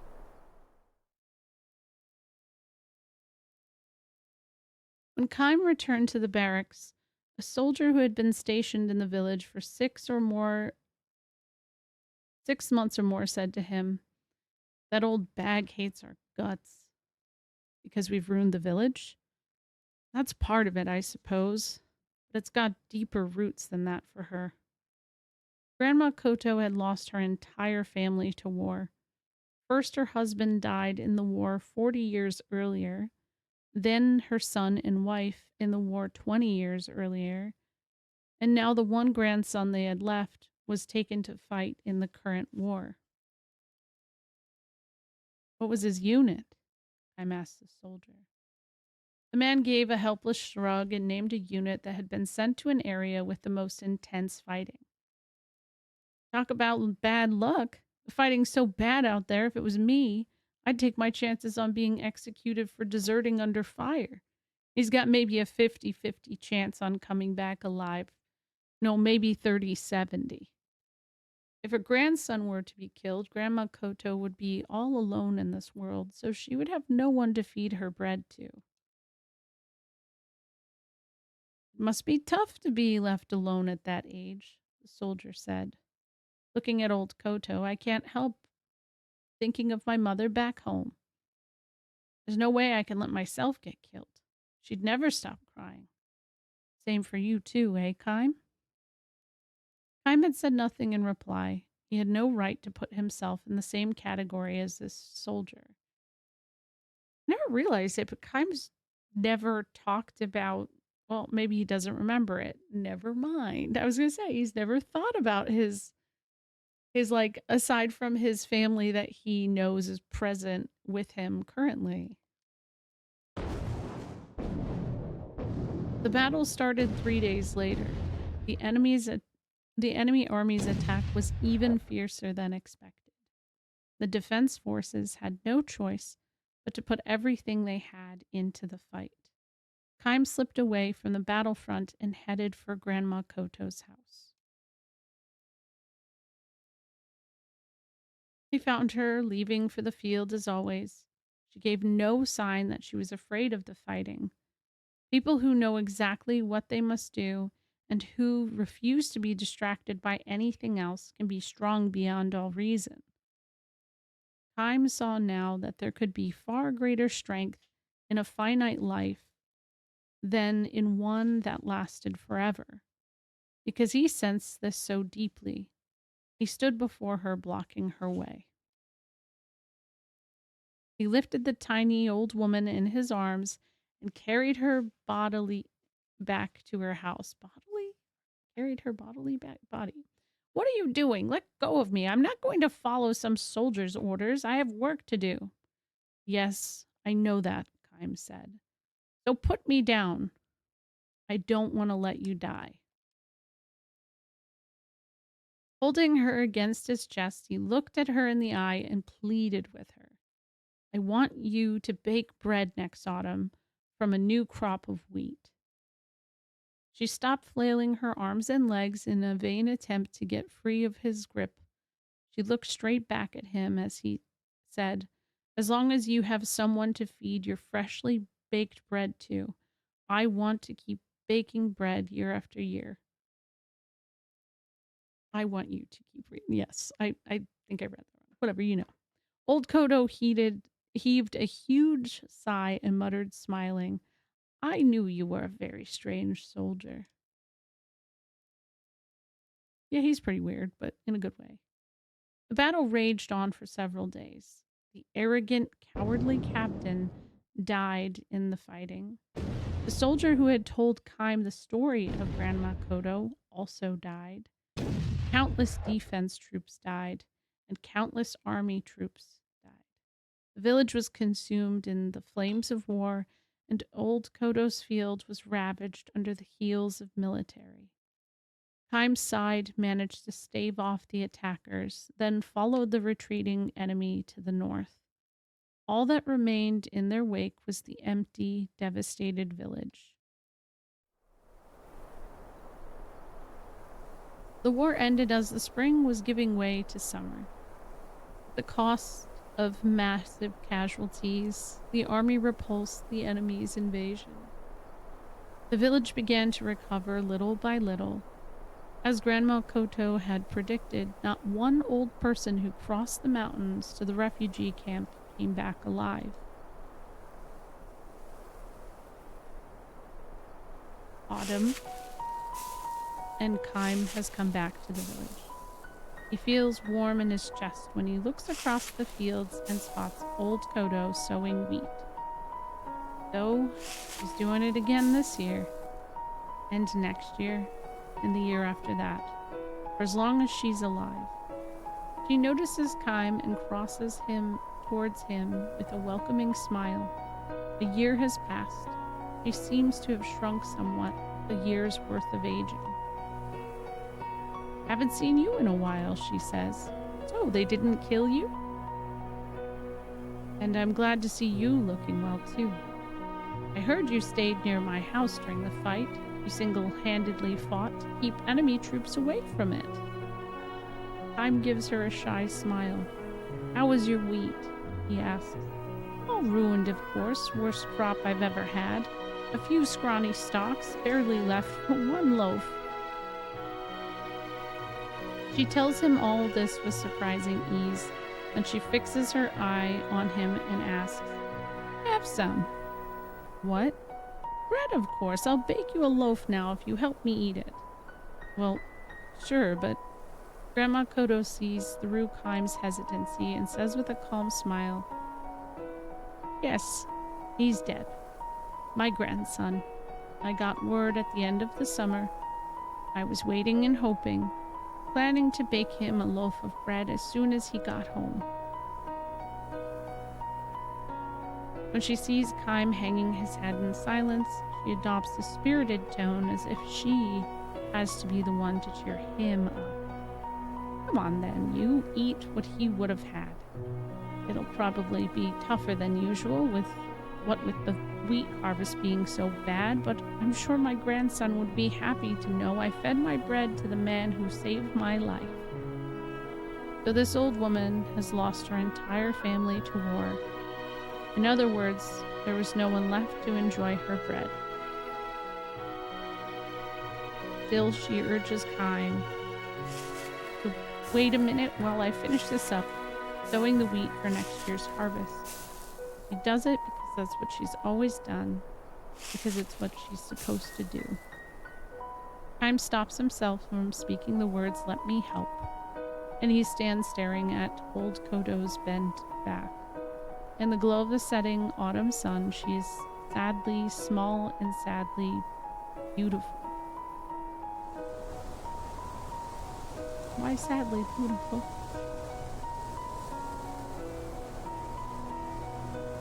Kaim eats the fresh baked bread. Old Kodo was right.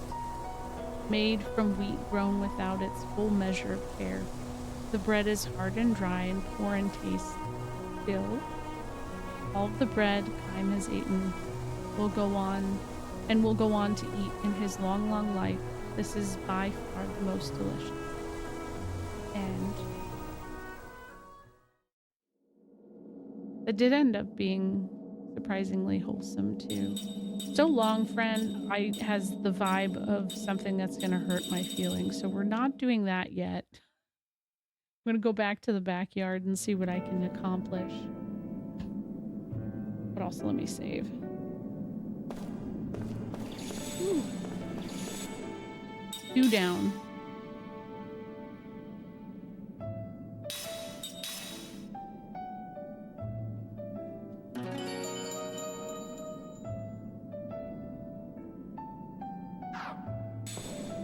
I just realized I'm not gonna hit 100 hours tonight. I will not be up that late.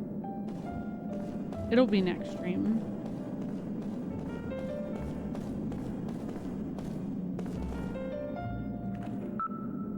Go to the backyard.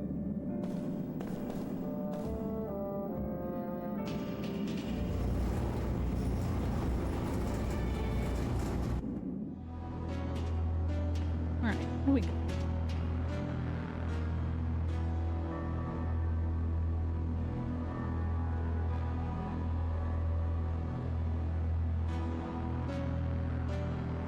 Let me see what the conditions are for this fight. Oh my god.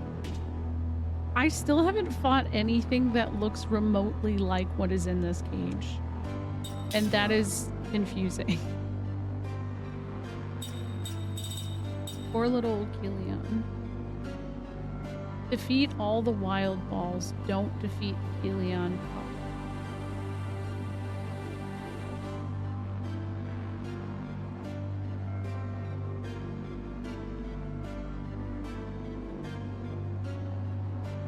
Yeah, let's try it out.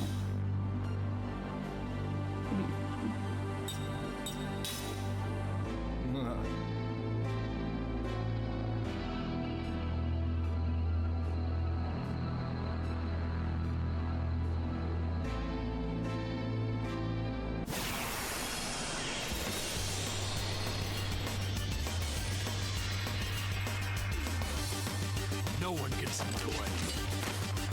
What's up, Desi? How you doing? Thank you for the 65 stream streak. Okay, defeat all the wild balls. Don't defeat the pop.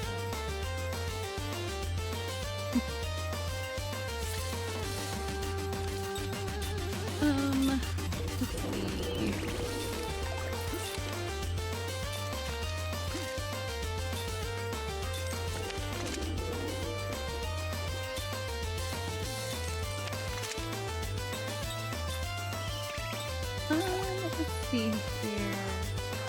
What do we got? What we have a wind one, a fire one, and an earth one. So I'll use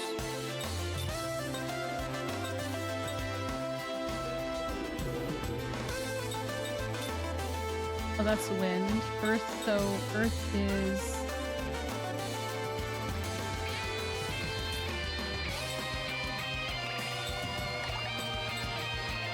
look at the mama. Aw.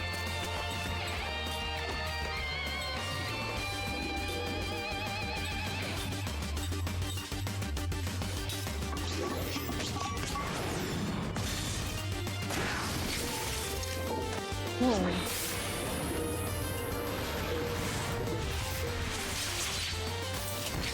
Oh my god.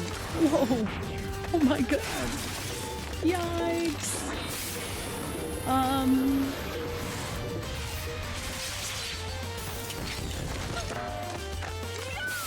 That's good to know.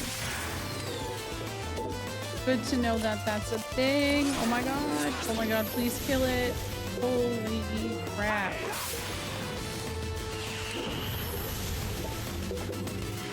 Ooh. Okay, yeah, protect. Clara. Someone's gonna die. No! No! No! Is he alive? He's alive. He's alive. Whew. Okay, thank goodness. Okay, we just have to kill this guy. Which, like, I think we can do it. I'm gonna be just extra careful in this case, because the damage that can be done here is scary. Okay, Sarah. Dancing.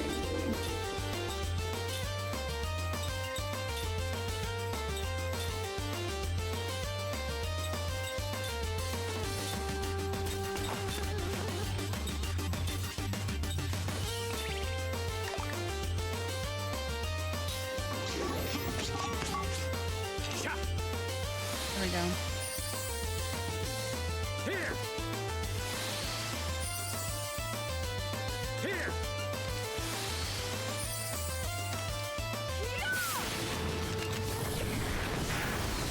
Oh, okay, we got it. Got it.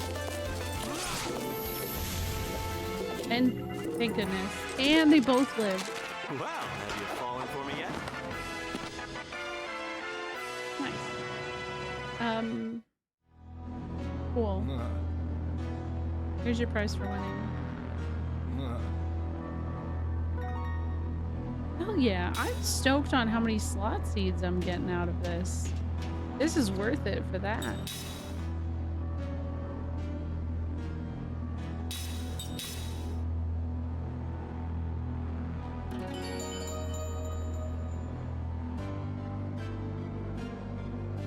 What's the next?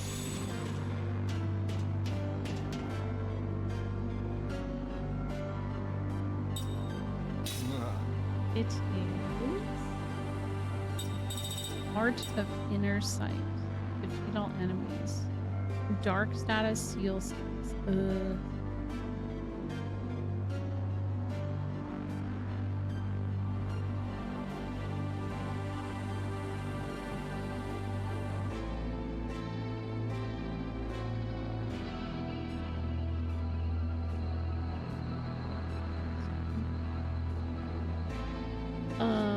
So seal status means no magic. So I'm probably better off. I forget. Can I do formation here yet? Probably better off bringing Seth in here. Do this and Seth.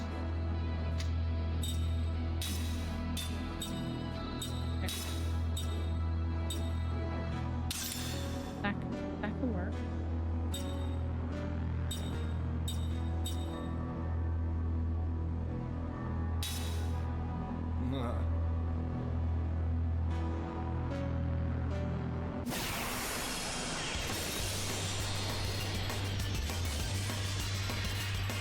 on my way.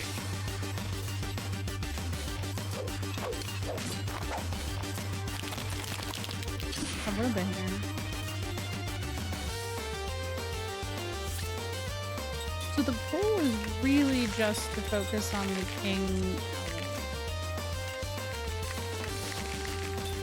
Well, we'll see how that goes.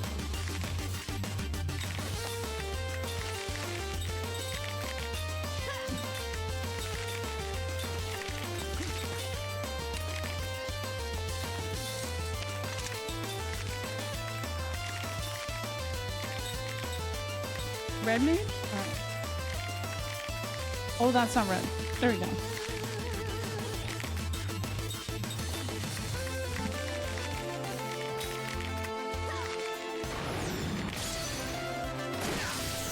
And I'm consistently getting perfect said.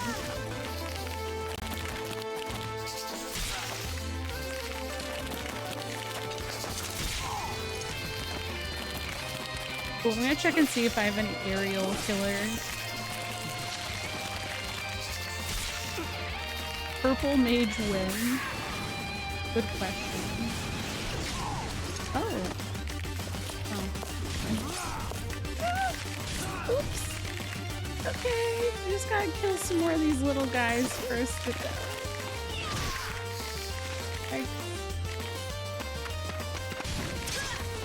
Oh, it's because the GC is too high on their end versus ours. Brace yourself. Oh my god. Okay. Individual attacks seem like the better for now.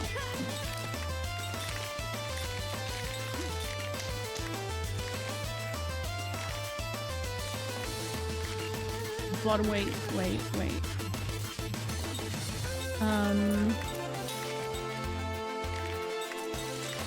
I thought I made something that had something good for... These guys are hard. Hardened Killer 3, that's the good shit. There we go. What I got for her.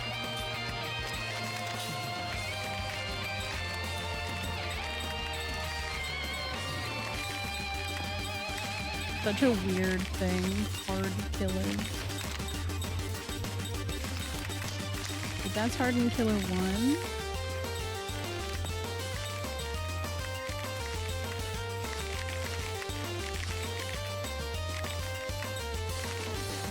Still get the aerial killer, I guess.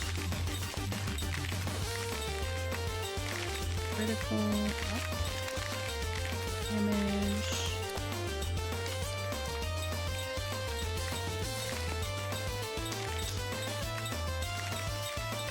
I wish they were just in order by the effect. It's so annoying to find.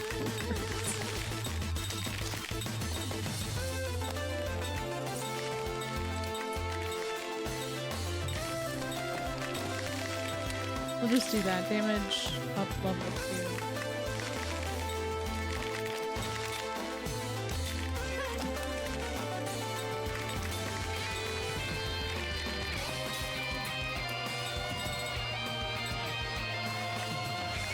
Whatever. You can just regular attack too.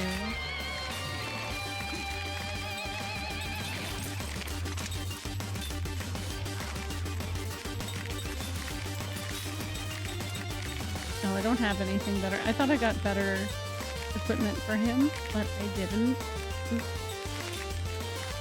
On the other end, I have an idea. Equip Spirit Magic. There we go.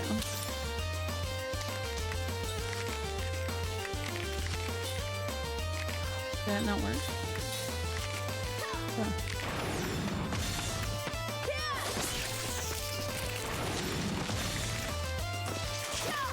There's an ad break coming up.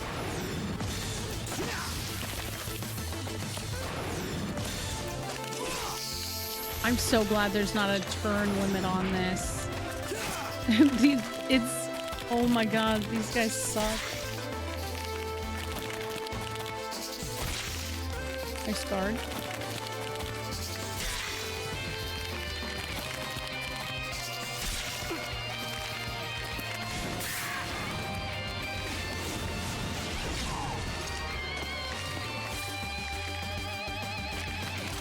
What?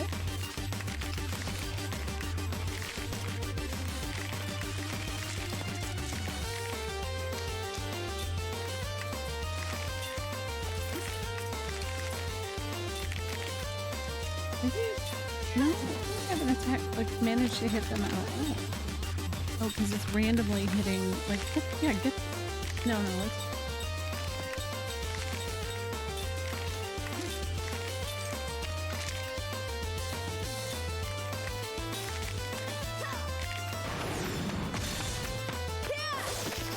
No.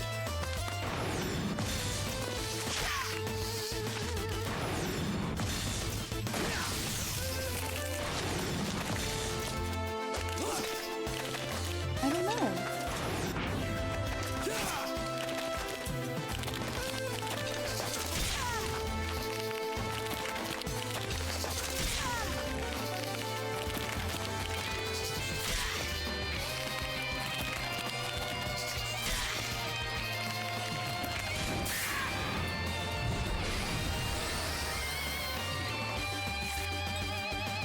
Well, nothing's killing us.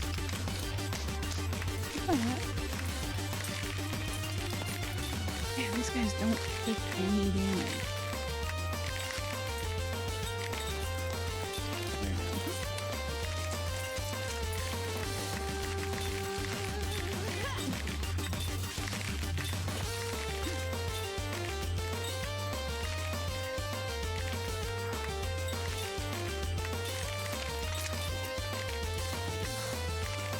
Maybe Wallow? No.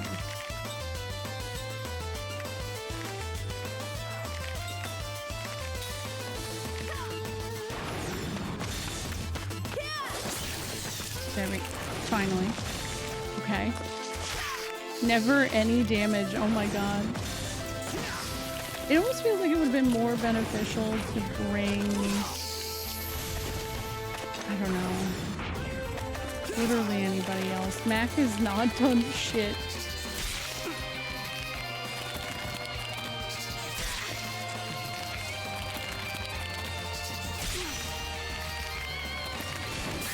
Dodge.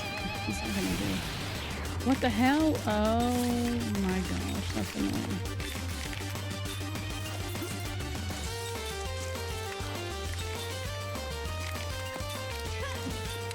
How about you attack this one, and you attack this one, and I don't understand why I can't. Like, why is this not?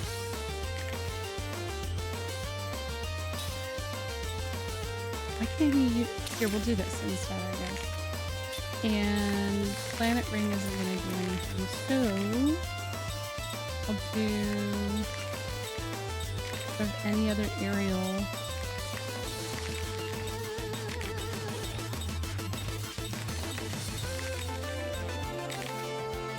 HP absorb.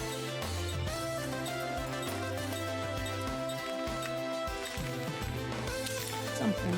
There we go.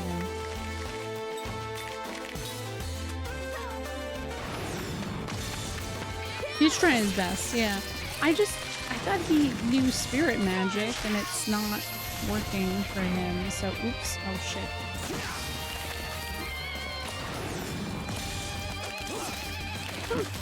No.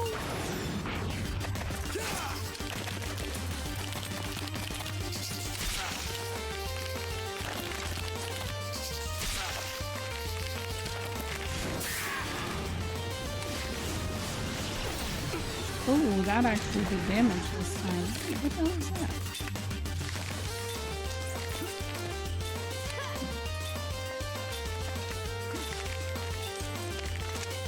Not being able to use magic in this fight has been a pain.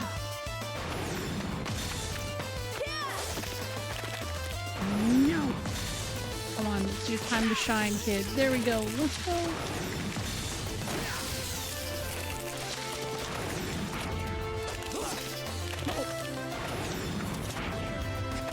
If it's bad, it's gonna miss.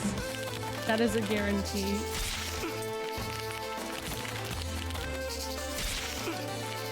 I'm gonna run my ads really quick since I'm in this fight, and it's probably still gonna be going by the end of the ad. What is the status ailment on? What is that? Virus. He's got a lot going on. Okay.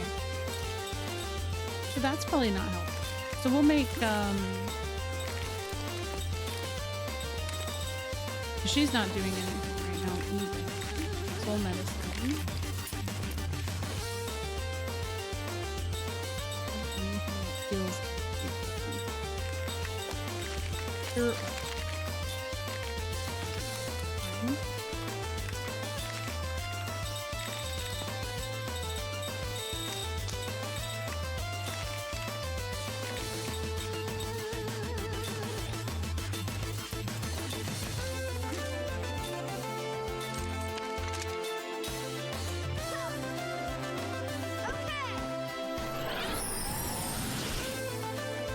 Oh, it actually, I didn't think that the seal would actually clear. I figured that was a permanent status effect. Oh yeah, it is. Okay, I see. But the virus isn't. Now Colton has virus. Cool. Great.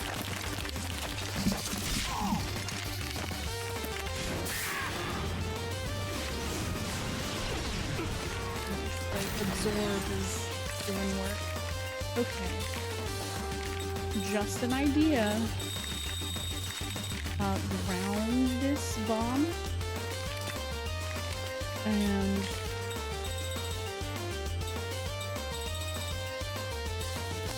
yeah.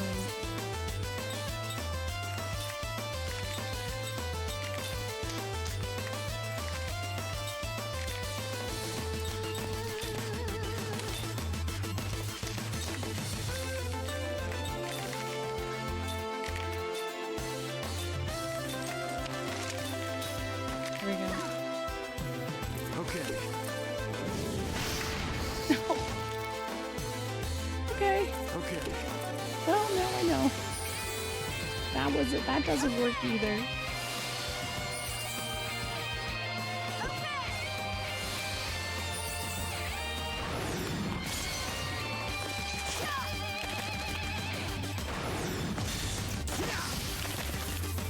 The misses are killing my soul a little bit. Maybe I just have to kill the other guy. Maybe that's it. I don't know. No, not you using power as that's not chill. Okay, well, what if I combo on this guy? Welcome back from ads. Sorry that you had to deal with ads.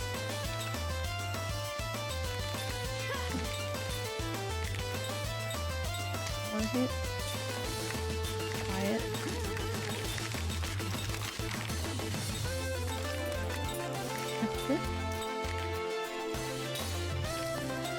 It does kind of feel like it's from a different game, right? It's kind of like it's strange, but I love it. It's good vibe.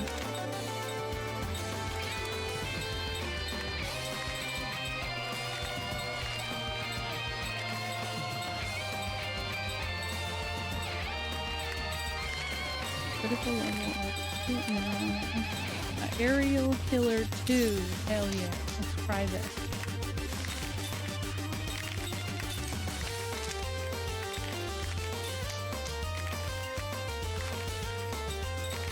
Oh my god, there's more viruses.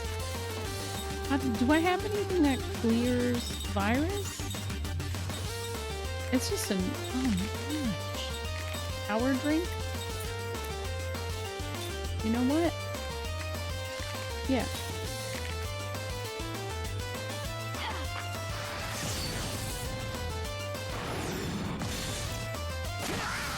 At least we're doing damage on him now.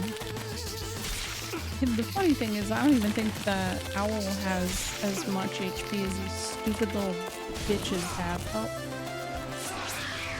Oh. Did it do anything? Finally. least one of them hit.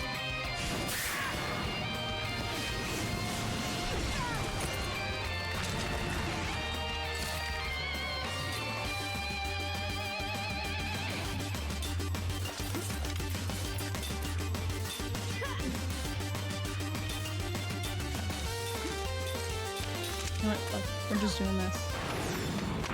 Because, oh, that's gonna miss. No, it didn't miss. It didn't miss. I'm surprised. What? I got a perfect with Mac. Oh.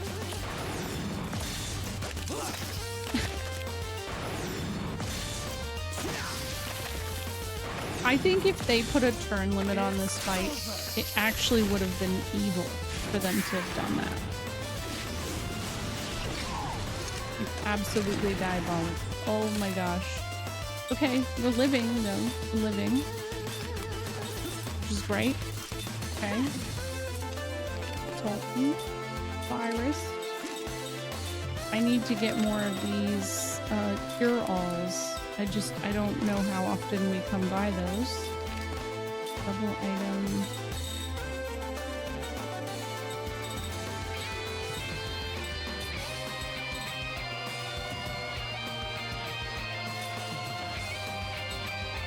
Oh my god, he's almost dead. Damn, kid. Damn. You're gonna make it.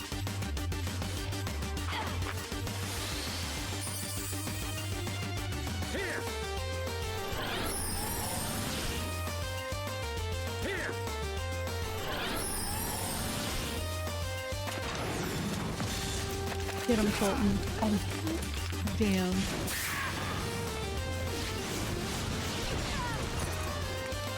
Oh. Oh, Mac lives. No. Okay. Oh. That was close. It really sucks you don't get experience or anything from these. That would have been a nice little benefit. Alright, let's see. We got 10 monster bird plumes. No slot seed? Wait.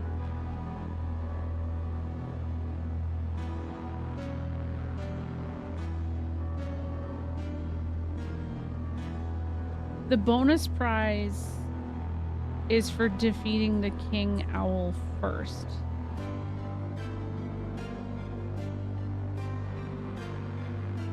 There was no fucking shot that was ever gonna happen. I guess I could try it again another time, but I don't need that slot seed so desperately. It's just a nice way to get more of them. Ming.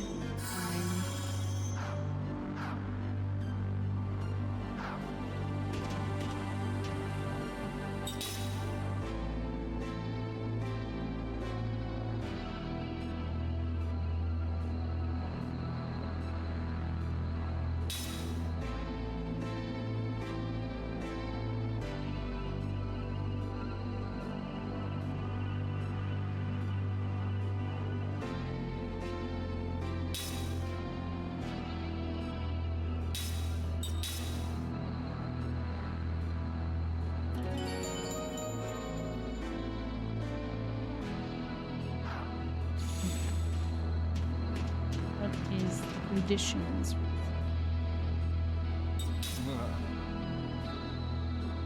We got Mentala's return. Didn't really give much. Defeat the Mentalas.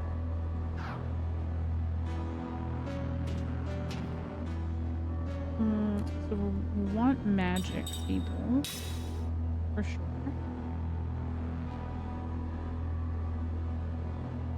We'll put fire shit on.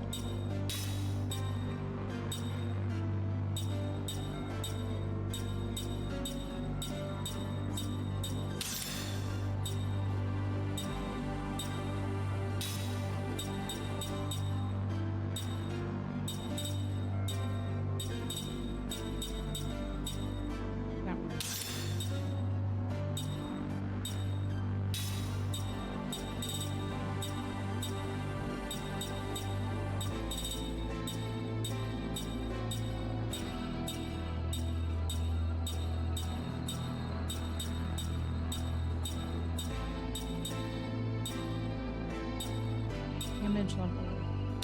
I mean, hey, that's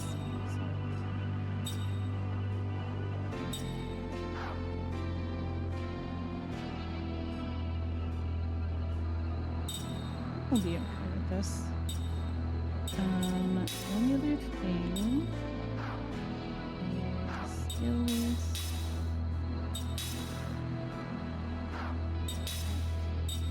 We got counter up. Should be very useful.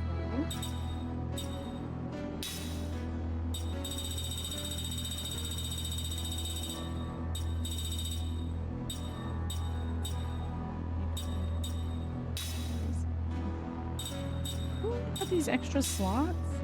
I forgot. Spell counter? I don't know. Maybe I could do that. No. That would be me using that, so I don't do that. Double back. Occasionally doubles the counter attack damage. Okay, would be good.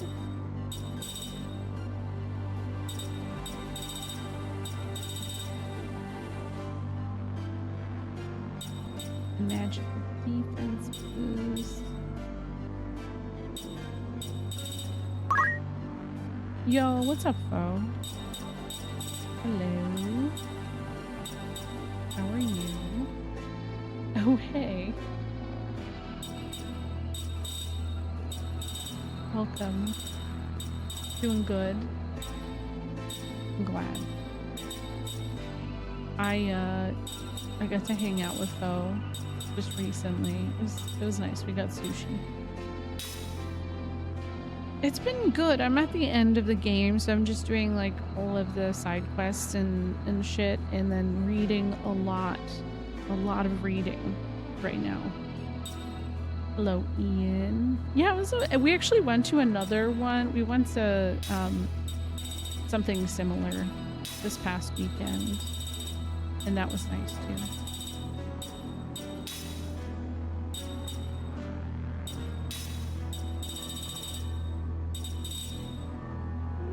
Do I have not any kind of poison healing on her? Oh my god. What the fuck is wrong with me? Alright, well, we'll figure that out another time. Oh, that's true. Yeah, that's true. Actually, I think the funniest thing from my kids' time around Otter and Foe was that they... What do you mean that she has... yes, I have. It's just Sarah wasn't in my party for a while, so she's like not... It's not like that. I promise it's not like that. I have been utilizing my skills. It's just if there's no fight with anti-poison, it hasn't mattered. So I guess she really hasn't needed it. On that note, though, I'm going to find whatever the equipment is and put it on her. I'm not getting any kind of experience from these fights either, which kind of sucks. I fear. Yeah, they started saying I fear as a result of being around you guys. Which is cute. It's so funny what kind of influence happens.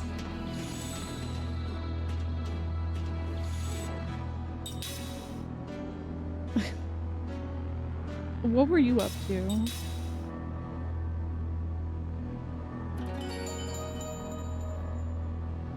I fear we were saying it too much. Maybe that's the sign. Maybe.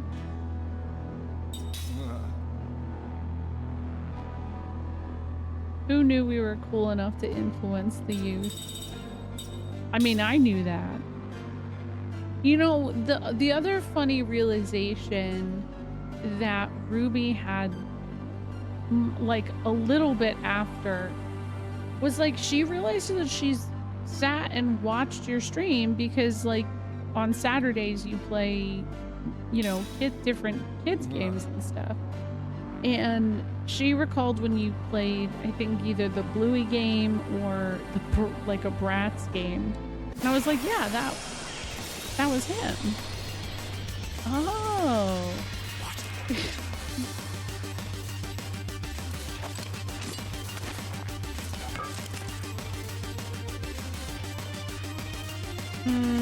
What are these things anyway? What the hell? Yeah, very, very focused on egg sushi. True. Element water. Oh wait, I set this shit up wrong. Because if they're water, I gotta have. Oh my. Damn it. Gotta set this up. Okay, so for now, planet ring, but I think I have something better. Yeah, they kind of have roly-poly energy-ish.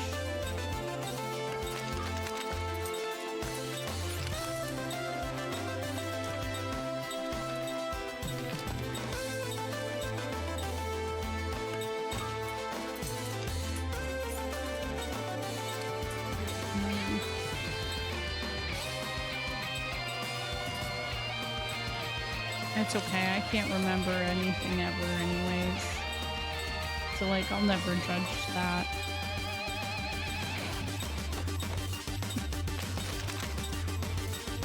I guess firework. I don't, you know, like I don't have to stress about it. Okay, tremor. Angel.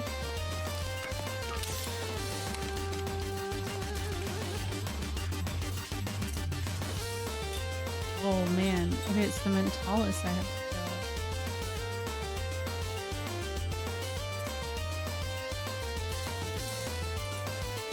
Oh man, okay. Yeah, we gotta get these guys out of here. Get them out. Get them out. You finally beat M12S. A part-time player. Hell yeah, though. That's great. It's healthy to take a little break here and there. You know? A nice break. I support it. What do you got again, buddy? You got a quick damage 3. So it doesn't even fucking matter. You're just cooking with that. And then yeah. All right. Sure.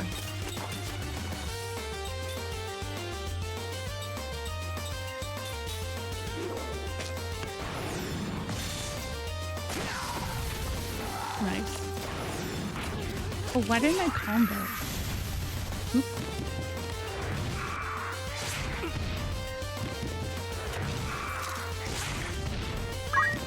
Ah, that makes sense.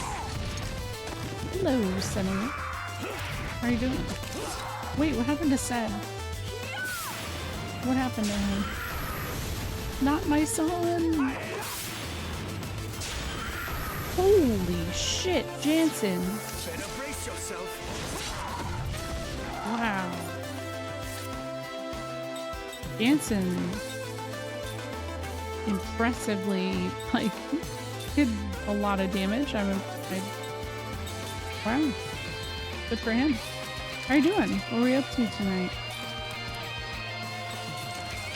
I hope you are doing well. Hopefully they're both weak to... I think they're both weak to water. Yeah. Organic. Huh? Alright. Up. We're doing side quests and junk in Lost Odyssey because I'm at the end. You know.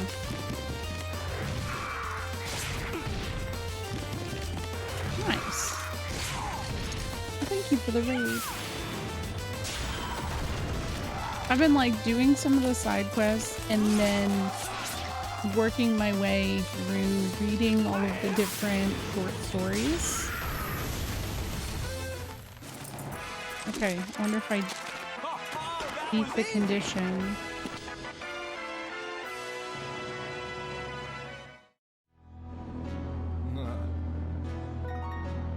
Heroes. Oh Oh, I did. I got my slot seed. I've almost gotten the slot seed for everything. Okay, what's the next fight? Oh boy.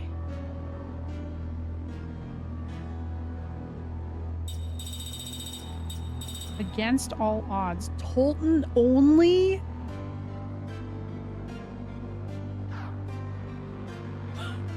Okay, hold on.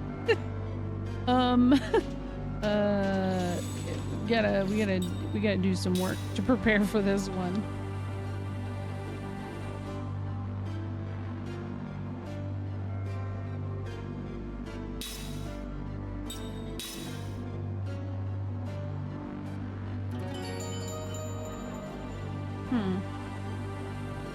Yeah, you do have to appreciate that. Though I think the worst thing they could ever do is make me only fight with Mac. To have to figure out a way for Mac to be good in a fight, I don't even know at this point. He's the only one that I just feel like it just doesn't compute for me. Let's see.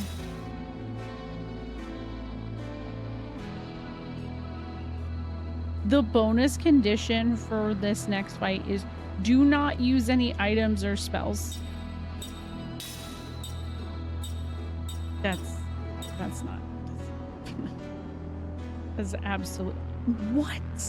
Royal Knight's Emblem HP max up for. Holy shit.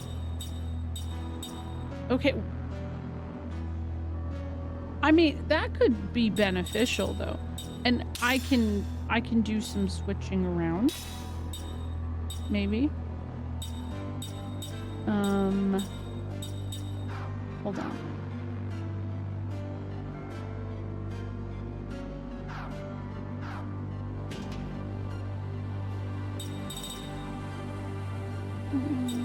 Gotta heal him. Also, foe. Then you have to read and run, do, post stream stuff. Take care of yourself. Thank you for that 3-stream streak. Do you have a better weapon for him yet? No, the ceremonial sword is. Would I need a better ring? Crusher ring.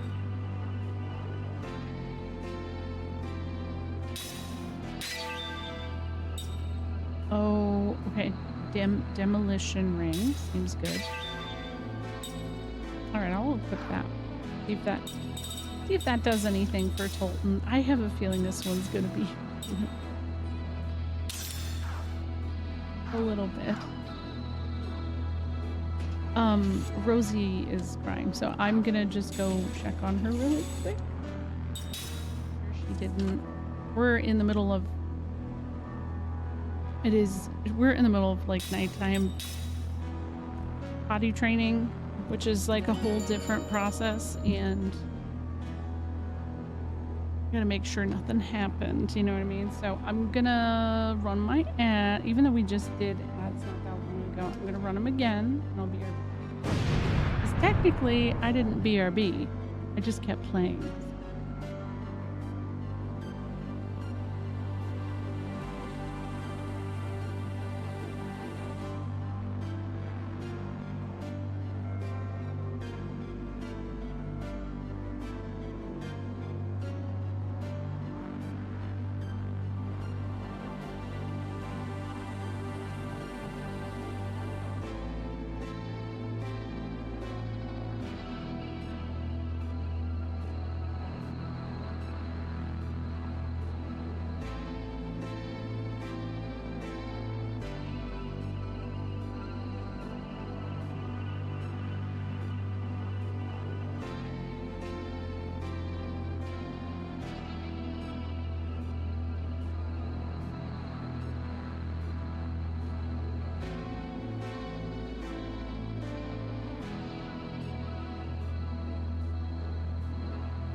shit, my thing was like yelling at me and being like, "You're going idle," even though I wasn't. Fine. Oh, that's right. Okay, so I was set up for the Tolton fight.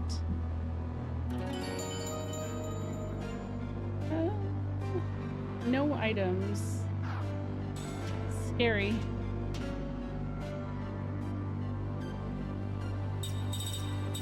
Hold on though. If I'm gonna do this. Oh, that's max HP up. Okay. There we go. I'm gonna try it.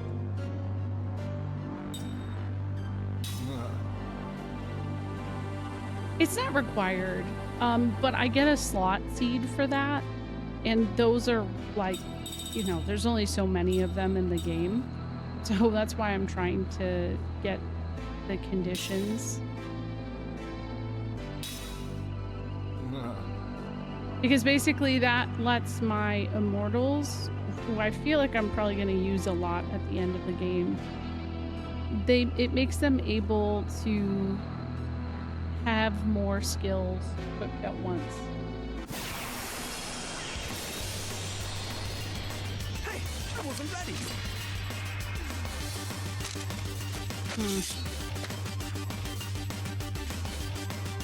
Gotta use the PC and put the humans in the box.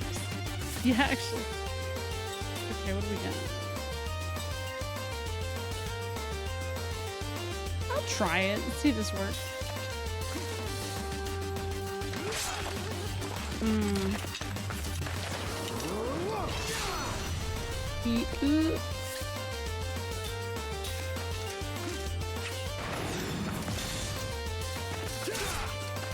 Okay, yeah, power hit's gonna be the move. Cause, yeah.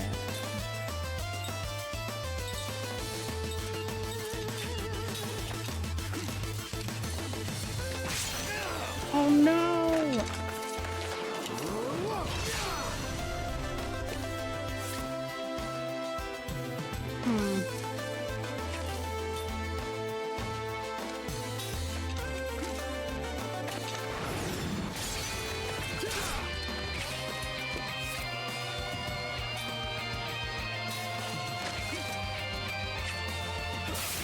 Oh shit. What is it? Oh no.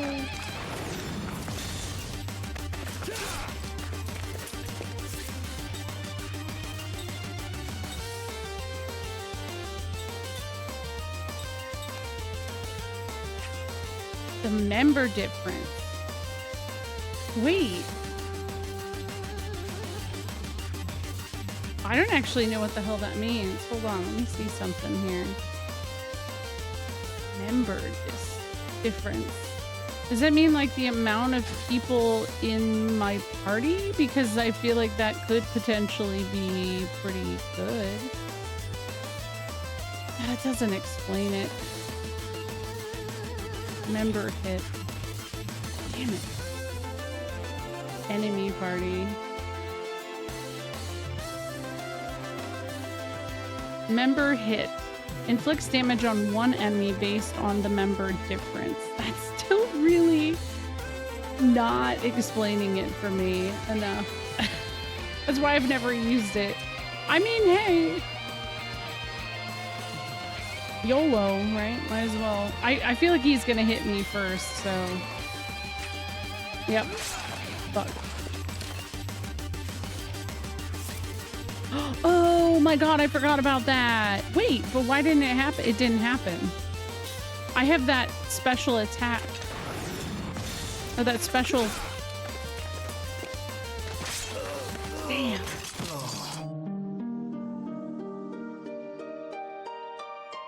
Oh, we didn't have enough MP for it. Okay. Alright, that's my first lose. He's definitely stronger.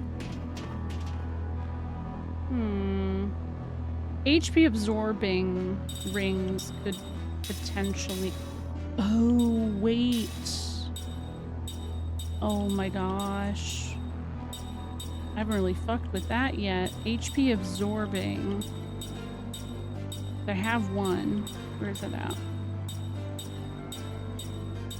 Or bio could probably be pretty good. He's not a beast or a machine.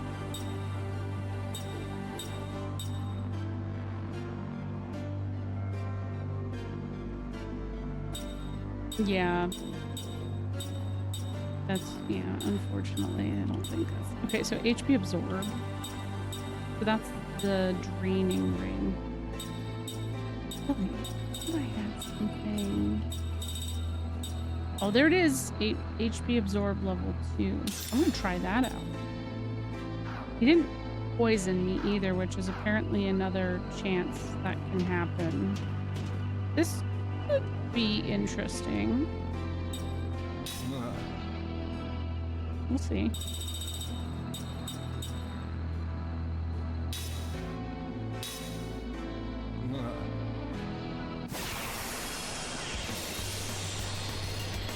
This is just another ordeal.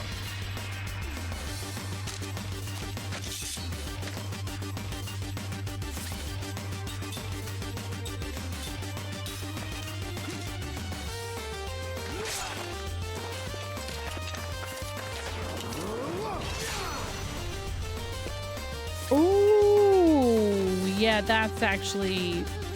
That's nice, because I get a free heal that way. Oh my god. Okay. We're good now. I don't know that that works every time. Oh, I can't use items. I'm just... Okay, it's fine.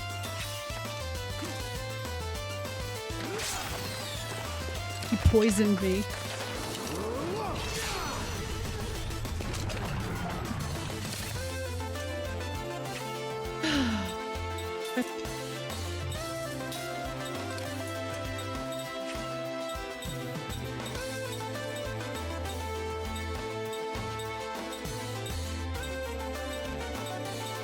You can't tell me I don't have an antidote ring. No, it's on somebody. Oh, there it is. Antidote brooch. I think that should heal it. Maybe.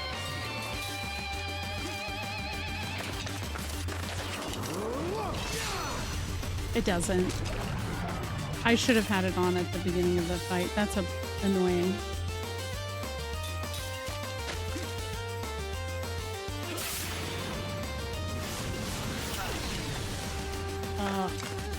Okay.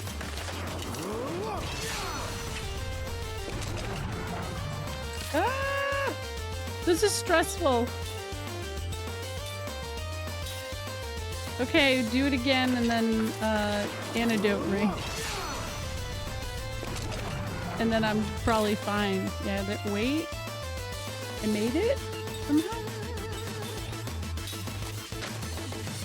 Oh, he's casting a spell, yep. Yeah, well. He didn't cast the fucking poison last time. So I didn't think I would need it. So watch him not even do it this time. That'll just be my damn luck. I know it. All right.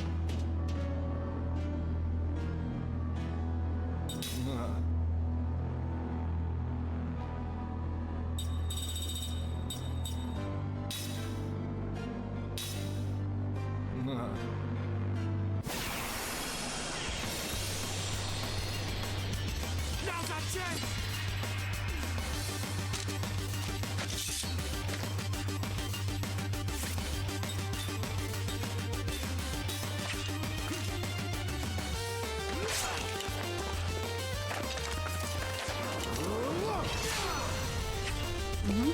Nice.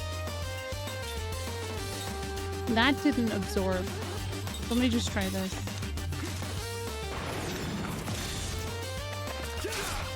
It doesn't always absorb is the situation. I see. That one time I got really lucky and it absorbed a lot. But 20 isn't going to keep me afloat. That's for certain.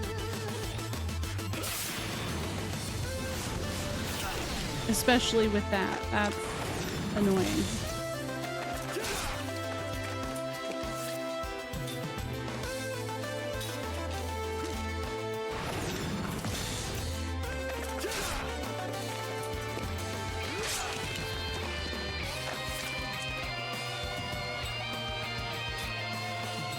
Let's break it.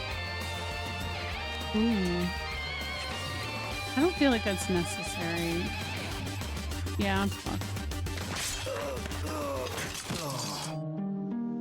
Damn. I mean, I guess the only other thing is leveling Tolton a little bit more. This MFer should be off fighting Gungora with you guys. He's yeah, what the fuck though? Like, for real. He's called the delinquent soldier too. That's so funny. Let me see. Ring assembly. Do you have anything else for HP absorb? That's HP absorb plus 2. So I devour. Oh, I don't have any vampire bottles. That'd be nice. Draining.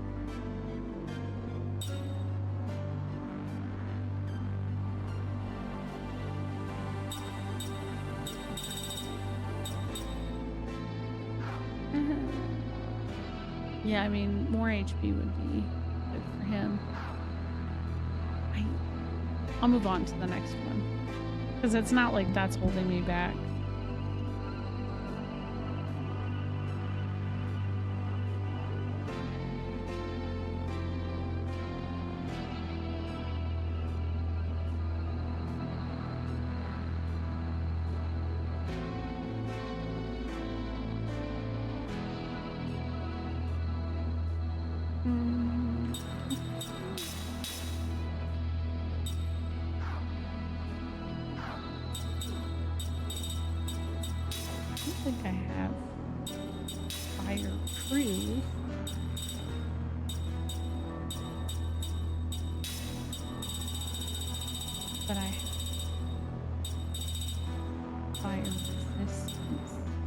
Waterproof though. Yo, what's up, Soccer? How are you doing?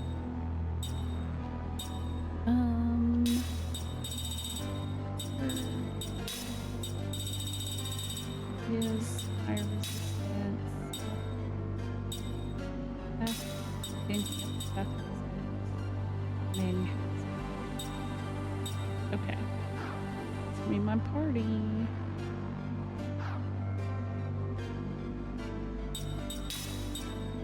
Switch some stuff here.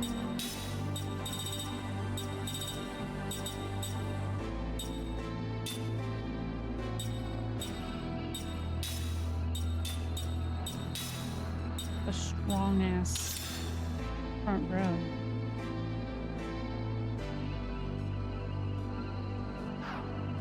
Honestly, I feel like I probably use Sed more than most people do.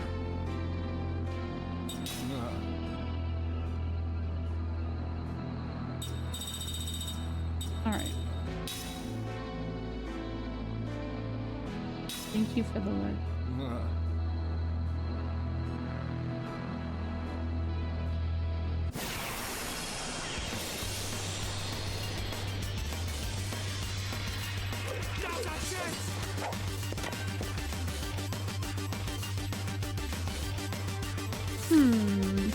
Bombs.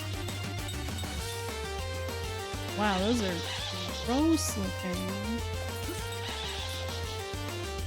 I don't like how they're laughing at me.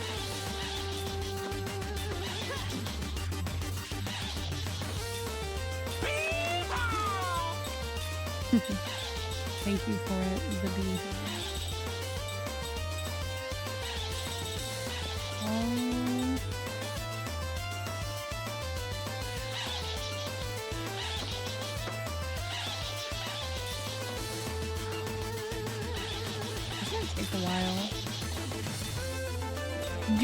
They laugh like fucking like Scrappy Doo from like Scooby-Doo's little guy friend. There's just a vibe. It's very similar.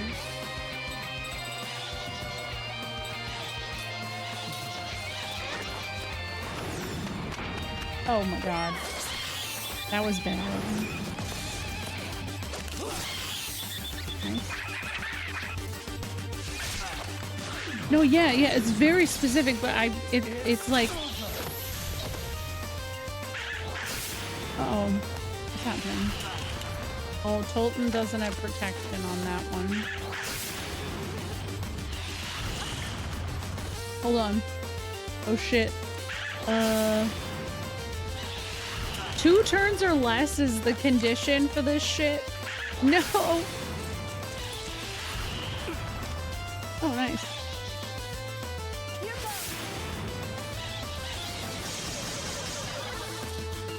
Oh, it's not gonna work out. Hi, Joji. His laugh is killing me right now. We probably could have comboed it. You know what? If I do it again, I'll combo their ass. All flare.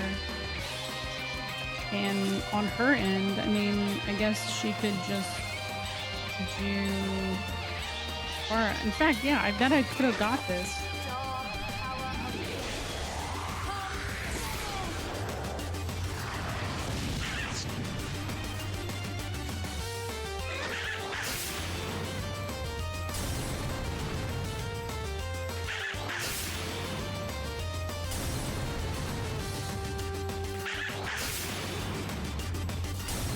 Definitely gonna have to do this one again. For the slot seed.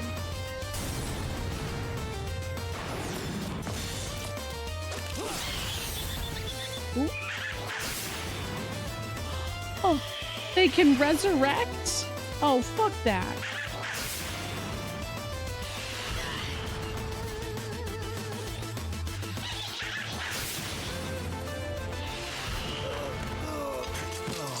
Rip Bolton. Oh, that's not as much as I was hoping for.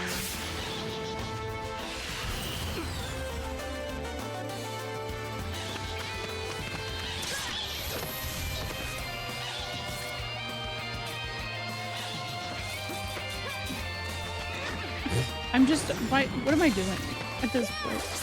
I fucked up. I should have just done combos.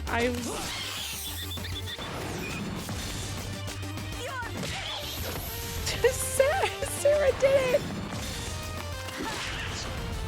Yes, there is something very similar to this in...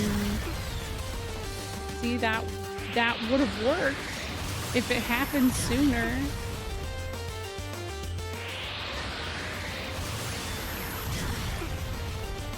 So the idea is to cast all flare on them, and the next round they will all automatically self-destruct. And I had fire protection on myself, so it would have been fine. I guess, yeah, I technically win, but fudge. Okay.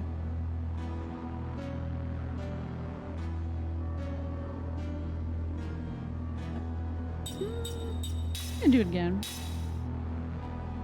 Yeah, it's a good thing, right? They can stay in there. I'm not interested. Wait, let's see. Ring assemblies. Aqua ring. Wait, I have a hill of these rings. What's wrong with me? Wait. So it's flame ring, blaze ring, volcano, aqua, flux. Where's the level 3 water ring? What?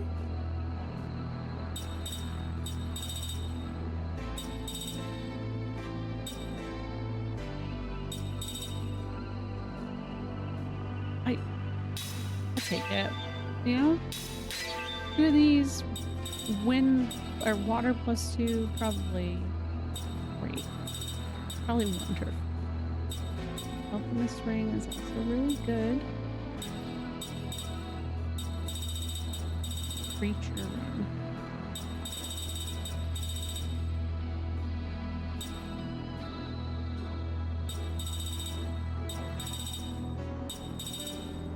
Soaring Ring Ultra. Yes. Absolutely. Enchanted. Also seems pretty good.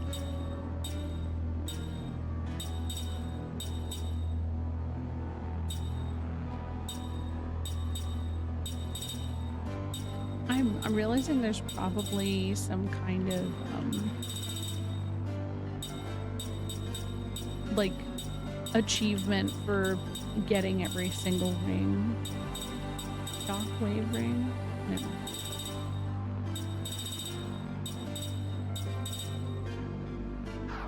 Damn. Okay. Well, I got a couple of these water guys. So Flux ring.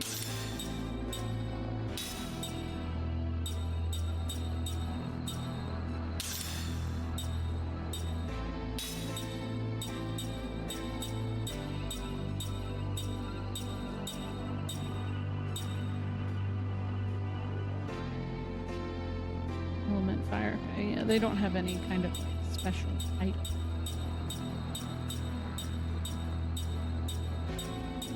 Do they have any other water? There it is, stream ring.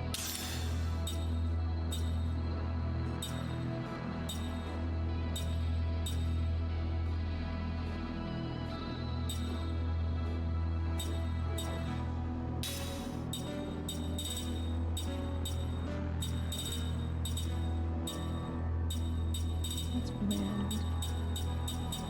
I gotta read some more stories after I get this one.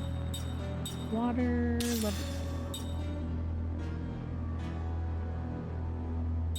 Wrathmind. Shine broke.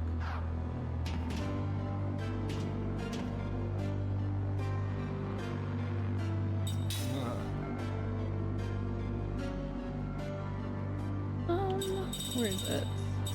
Fireworks.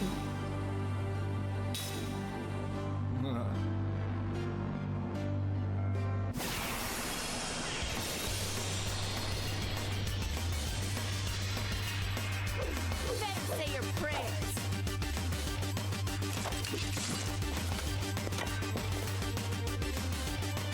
Such a weird design.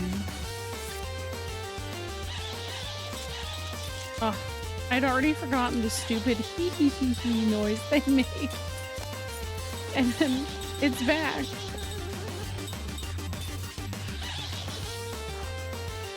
Two A is the worst potential right now. On the other hand, I could do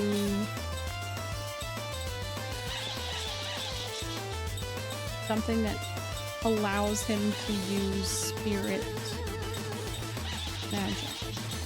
What is it? No, it was level 4 spirit magic. There we go.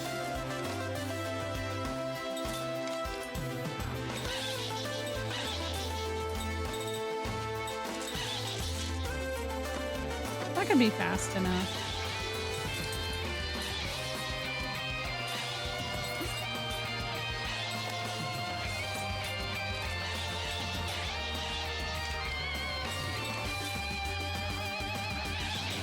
I know.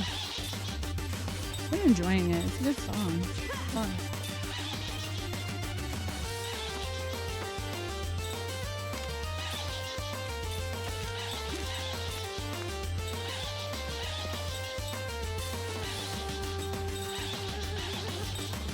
I wish there was a way for this to be faster.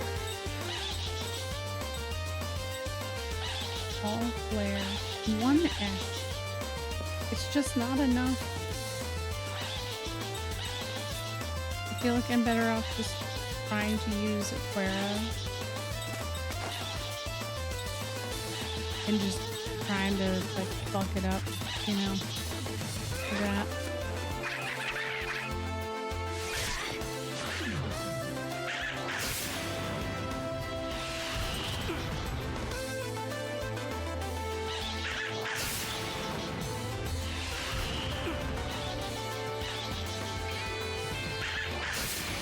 Good for time. Oop. Not good for Tolton.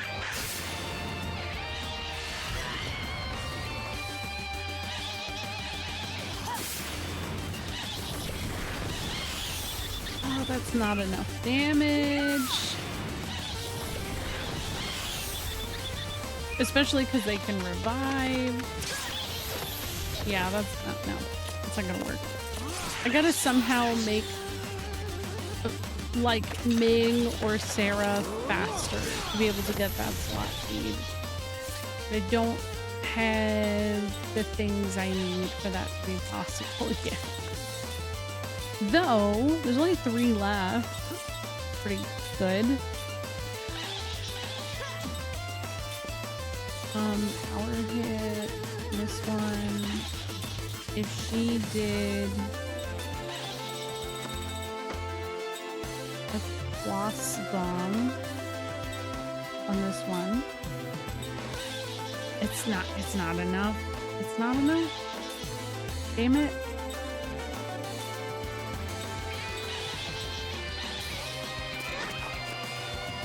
Okay. Yeah, it's not enough damage. No! Plus the resurrect is so bullshit.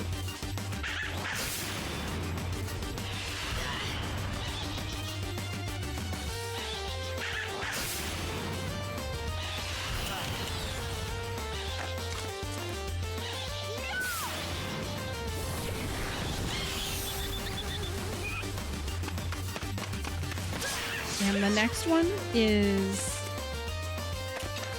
heavy class.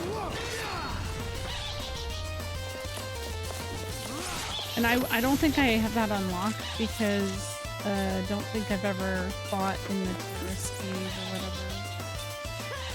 Stop laughing at me. Stop hee-heeing at me, jerks.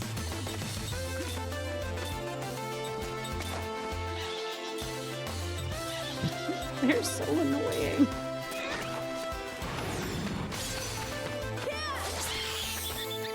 Ooh. If I could get perfect too, that would help. But that's not as common. No!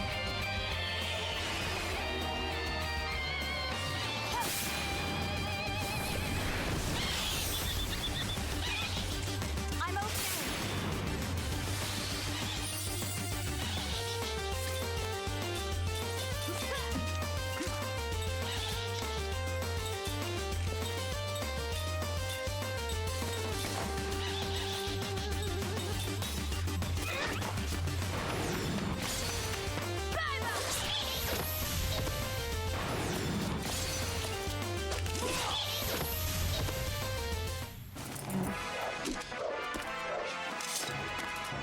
Never underestimate the royal house.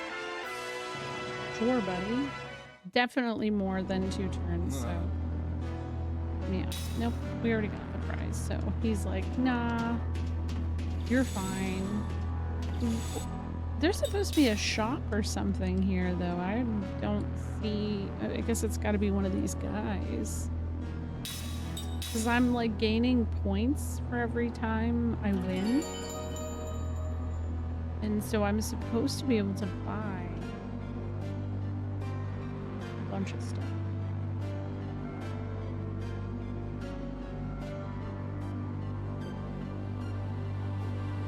$60 stars is a really good sword. Again, yeah, there's no way this is the guy.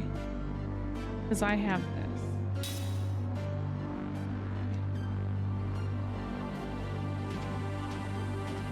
You have the stuff?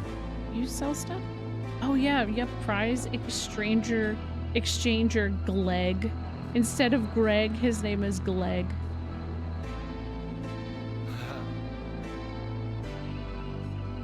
Here's what you can choose from. Forbidden explosive. How do I know how many stars I have? I don't want to know. Well, what, can I hoard my stars? Maybe I don't want those. Oh. Oh, I see. Okay. Soul medicine. Okay. You can choose another item. Cape of Illusion.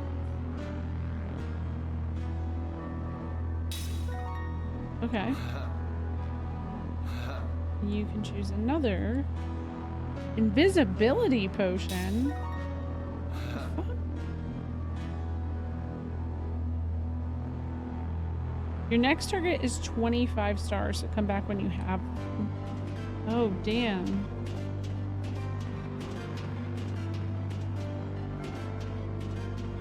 Unexpectedly way more into doing this than I thought it would be. Like, it's kind of fun.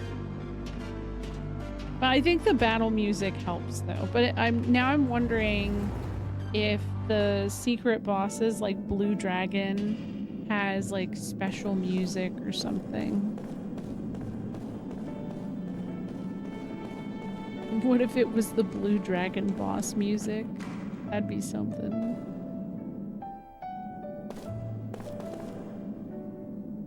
Oh, that's the shop. That's not what I wanted. Oops.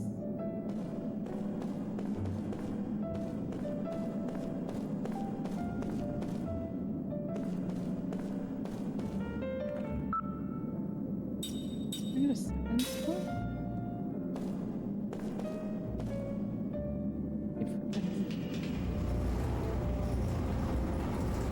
No, it's the 9th floor. Damn it.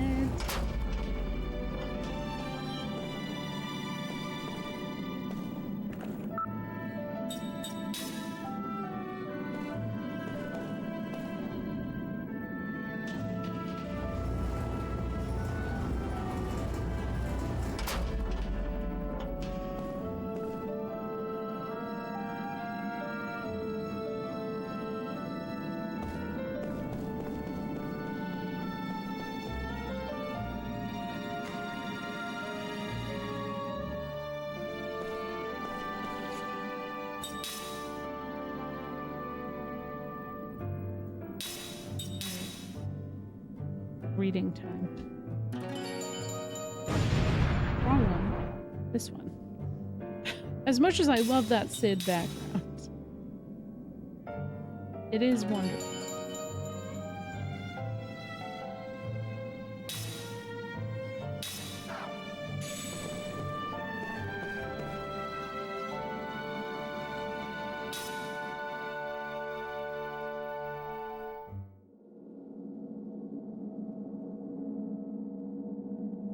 No, I haven't yet, Viz. But, you know, we're close to the end. We're doing all this side stuff, so maybe soon. So long, friend. Oh boy.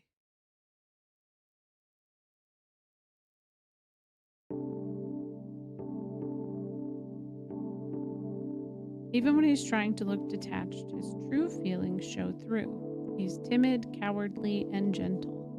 He might try his best to put on a threatening expression, but the smile that comes afterwards is indescribably sweet and almost worshipful. This is why Kym is always telling him to forget it. This happens when they're perched on bar stools or earning a day's pay in the quarry, or walking through the marketplace, or standing on the stone-paved roadway. But why, Big Brother? Topol says with a pout. He always calls Kym Big Brother, and though Kym has never asked for his companionship, he takes every opportunity to follow him around. He is worshipful in this sense. Please take me with you, Big Brother, Kym, when you leave this town. He begs like a child, even though he's old enough to have a regular job. Sailing over the ocean, crossing continents, traveling anywhere you like. My heart starts pounding when I imagine that kind of freedom, he says, his eyes shining like a child's. I've always wanted to meet a traveler like you, Big Brother. Take me with you, please. I can't stand this hick town anymore. He would grab Kym's hand and ding to it like a little boy, or cling, not ding. And often he would look around at the people on the street or at the crowds in the tavern, openly making boyish faces at them to show Kym his disgust. You come from another town, so you know what I'm talking about. The only thing this place has is history. Sure, it's old, but it's half dead. Look at these people's faces. Not one of them has any spark.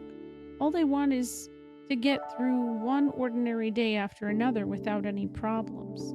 It's the worst place in the world. If I have to stay cooped up here much longer, I'm gonna have moss growing on me. No spark? Time doesn't see it that way. People here behave with the refinement and mild manner appropriate to a historic city known as the ancient capital. They simply have no taste for the kind of ambitions that go with high hopes or danger. Wait, is this the place we were? One dungeon? Like, this must have been when it was a town. Also, by the way, what a reference, naming a character Tobal. Having never set foot outside this place where he was born and raised, Tobal knows nothing about other towns. Kime knows all too much about them. There are those that used to be the left and right banks of a single town, separated only by a river, but which now clash in hatred in intense and ongoing war. Towns in the grip of famine where the residents snatch food from one another. Economically flourishing towns rampant with crime driven by greed. Towns of rotting houses abandoned by their people in search of wealth and prosperity. While just over the hill, there's sparkle boom towns where people celebrate their riches all night long. On his endless journey, Kime has seen towns without number, and he not only thinks to himself, but also says to Tobal, "This is a good town." Praise is the last thing Tobal wants to hear about his hometown. "You must be joking," he says. "Not at all," says Kime. "This is a really good town. I'm telling you, that can't be true. No place is perfect, of course. I'm not talking about perfection. You've only been here 6 months or so. You don't know. I've been stuck in this hick town since the day I was born. You can't know how I feel. I'm bored out of my mind. I'm sick of the place. I can't stand it anymore." Kime is not unaware of what Tobal's trying to tell him, still. But no. Kime shakes his head and gives Tobal a sour smile.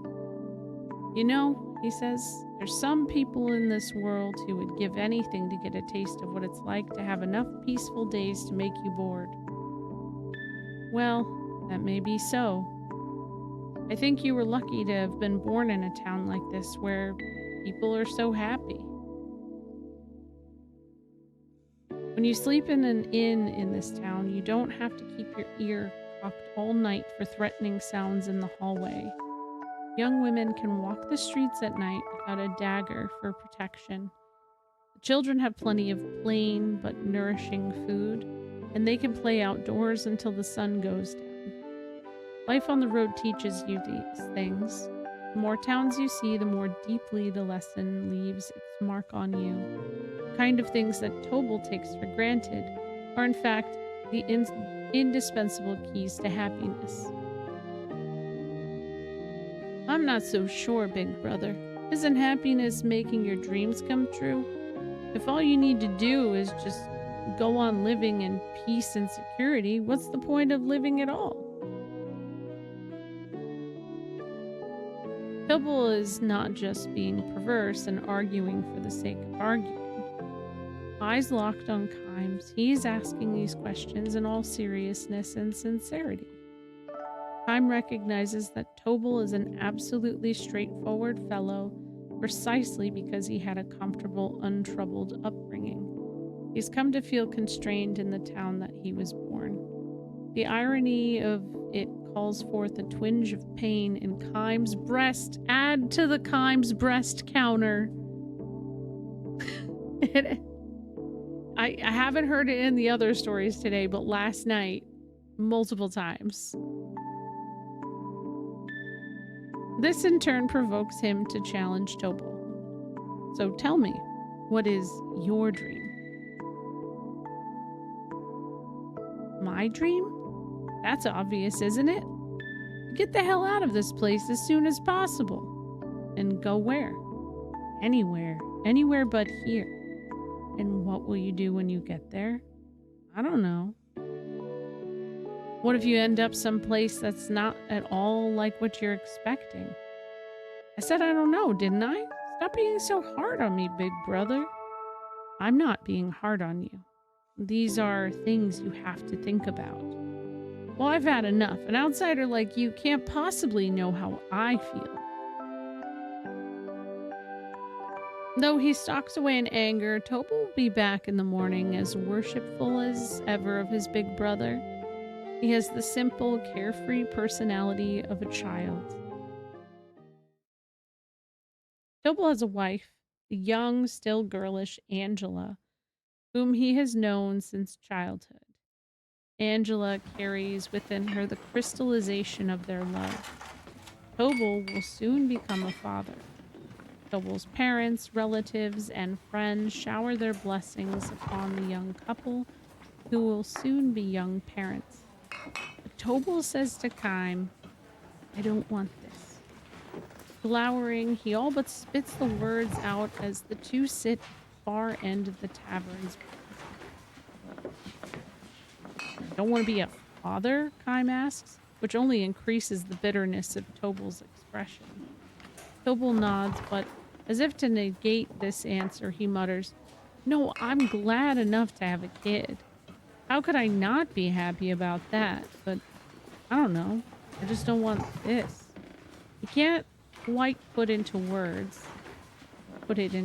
He says, he cocks his head a few times as if to explain himself, and then he swigs down his liquor. You don't have a family, do you, big brother? No, I don't. What does it feel like to be all alone in the world? Kime's only answer is a strained smile. Topal interprets Kime's expression and silence to suit himself. You're absolutely free, right? Of course you are. No load to bear, no leg irons. Bro. You think kids are leg irons? In a word, yes. To tell the truth, Angela is too, and my parents, when they get old, they'll be another burden. Working every day for Angela and the kid, raising the kid, taking care of my old parents, and then my life ends? That's what the birth of a child is. It's like a death sentence. You're stuck. Kime does not nod in agreement with this. Neither does he try to argue against it. Topal interprets the silence too, as he sees fit. I know what you're thinking, he frowns. Shut up, kid. You don't know what you're talking about. Kime says nothing. Topal, uncomfortable, looks away. I'm glad, he says, more to himself than to Kime. I'm glad to be having a kid with Angela. I'm gonna do everything I can for them. True, I wouldn't lie to you. You have to believe me, big brother. I really am happy. And yes, I know, I'm gonna have to work hard. Yeah, I know, said Kime. I'm happy, but at the same time, I don't want it. It's not that I'm embarrassed about it or anything. It's just that I don't know. I want to give up this whole business and run away somewhere, far away. And now the truth comes out, Kime says with a laugh. What do you mean? You just said you want to run away, not travel. This is probably Topal's true feeling, to which he gives a grudging assent. I suppose so. How else can I put it? Kime almost wishes he had been a little tougher on Topal. How would Topal answer if he said, for example, you know, Topal, you started talking about traveling with me around the time Angela's belly started to swell? What would the look on Topal's face be if he asked, if a family is leg irons, why did you even propose to Angela? How would Topal shift his gaze if he confronted him with, you know, Topal, if you want to get out of this town so badly, you don't have to travel with me. Just take off by yourself. But Kime doesn't have the meanness to ask such questions, nor is he given to meddling in people's private affairs. Instead, he drains his cup of its last few drops and says, "Let's get out of here." Even after they have left the tavern, Tobal goes on about the stupidity of living the rest of his life in this town. The broad night sky is clear, the moon is out and perfectly round. "I'm asking you again, big brother. When you leave this town, just say the word to me. Wouldn't it be better for you too to have a traveling companion?" Tobal's starting to go in circles again when Kime interrupts him. "Didn't you want to get out there all by yourself? Traveling with a companion is not exactly a solo trip." "No, well, you see, you're right. I just go part way with you. You can let me tag along a little while and then I'll take off on my own." "You just slow me down." I know that. Traveling is hard, sure, and my life might be even in danger sometimes. I know, but that's what makes it so thrilling. Risking your life is no game. Look, if I turn out to be a drag on you, you can just leave me behind. That's it. I wouldn't mind that. I mean, look, I'm ready to leave my parents and my wife and kid. This is never going to end. Kime nods and says with a sigh, "All right. You'll take me with you?" Tobal's face lights up. "I've been in this town too long," says Kime. "It's about time for me to get out there walking with the wind in my face." "Yeah, that's it. Walk with the wind in your face. Life on the road. When do we leave? It's getting pretty late in the year. You don't want to be on the road in the winter, do you? Say, how about after the snow and the pass has melted?" Kime points to the moon hanging in the sky. "Huh?" Tobal seems puzzled as he looks up. The night this moon is perfectly round again after it's waned and waxed. Meaning? Exactly 1 month from tonight. Tobal's face starts to move as if he wants to say something. He probably wants to say that's too soon. His face betrays a look of hesitation and confusion that was absent when he was engaged in his usual endless chatter. "A month from now? It's in the middle of winter, big brother." "I know that." "Won't it be hard to get through the pass?" "You don't want to go?" "No, that's not it. If you don't like it, then you don't have to come with me. I'm leaving the night of the next full moon. That's all there is to it." "Okay then, big brother, I'll go. I'm definitely in." The night of the next full moon, Angela would be having her baby right about then.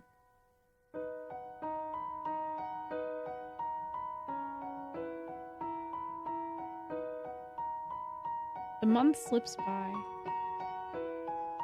For the beginning, Tobal's excited, and whenever they meet, he reminds Kime, "Don't forget your promise, big brother."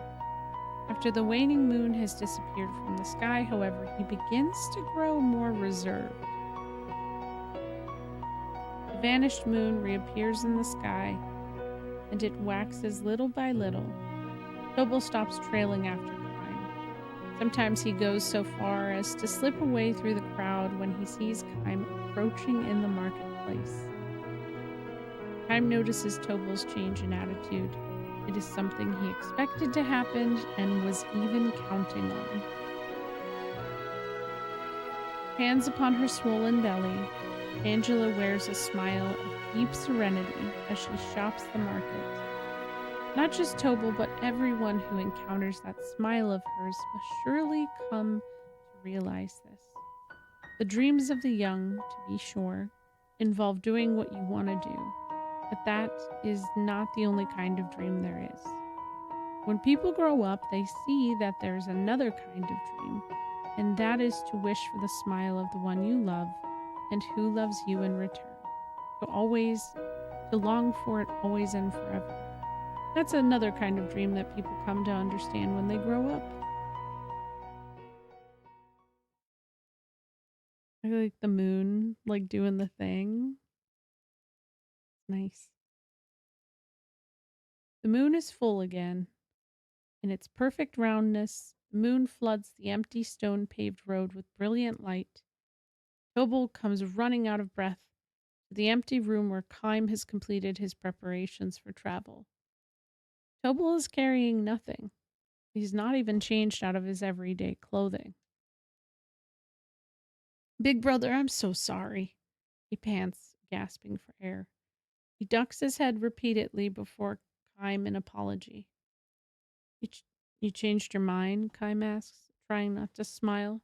No, not at all. I'm gonna go. I'm planning to go with you, big brother. Only Angela went into labor as the sun was going down, he says. They called the town's most skilled and experienced midwife, but Tobal still hasn't heard the baby cry. The birth is taking much longer than it should. Angela's giving it everything she's got. My mother and father are praying for all they're worth. So at least the baby's safe. So at least until this baby's safely born, I want to stay with Angela. She says it calms her down to hold my hand, so well, I really can't leave now. Time nods to him with full understanding. Please, big brother, wait just a little longer. As soon as I've seen the baby born, I'll leave home. I swear, I'll definitely go just a little longer. Even as he speaks, his feet are stamping impatiently on the ground with his eagerness to rush back home. I understand, says Kime. I'll wait until the moon is directly overhead in the night sky. Don't worry, it won't take that long. You'll just have to wait a little while. Just a very short while. No hurry. On the other hand, I want you to promise me one thing. What's that? When the baby's born, I want you to hold it in your arms. Don't come back here until you've held the baby, understood? Tobal looks at him with a puzzled expression, but he nods in agreement and says, Understood. I'll do that, big brother. So be sure to wait for me. Tobal charges out of the room with even greater force than when he came in. The sound of his footsteps running on the stone pavement draws away, and when Kime is sure he is gone, a smile slowly spreads across his face.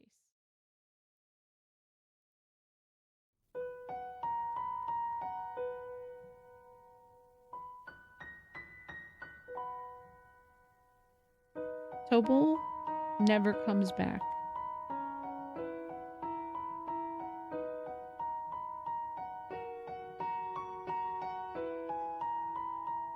As the moon reaches its zenith and begins to dip towards the west, signs of the light appear in the eastern sky. Time approaches the mountain pass on the edge of town. He will be traveling alone. Heading up the pass, he walks swiftly as if to shake off the sound of Tobal's voice remaining in his ears. Big brother Kime, I'm sorry. He can imagine the voice all too clearly, and Tobal bowing his head in abject apology. There's no need for him to hear the actual voice. Long after he has left town, he will continue to see Tobal's worshipful smile in the eye of his mind. Tobal would not have provided much support as a traveling companion, but a journey together would likely have given them both much to laugh about. But never mind, this is fine, Kime tells himself, and ups his pace even more. He's not the least bit resentful or angry at Tobal for having broken his promise. Quite the contrary. He would like to bless Tobal for having chosen to stay in his native place and protect his home.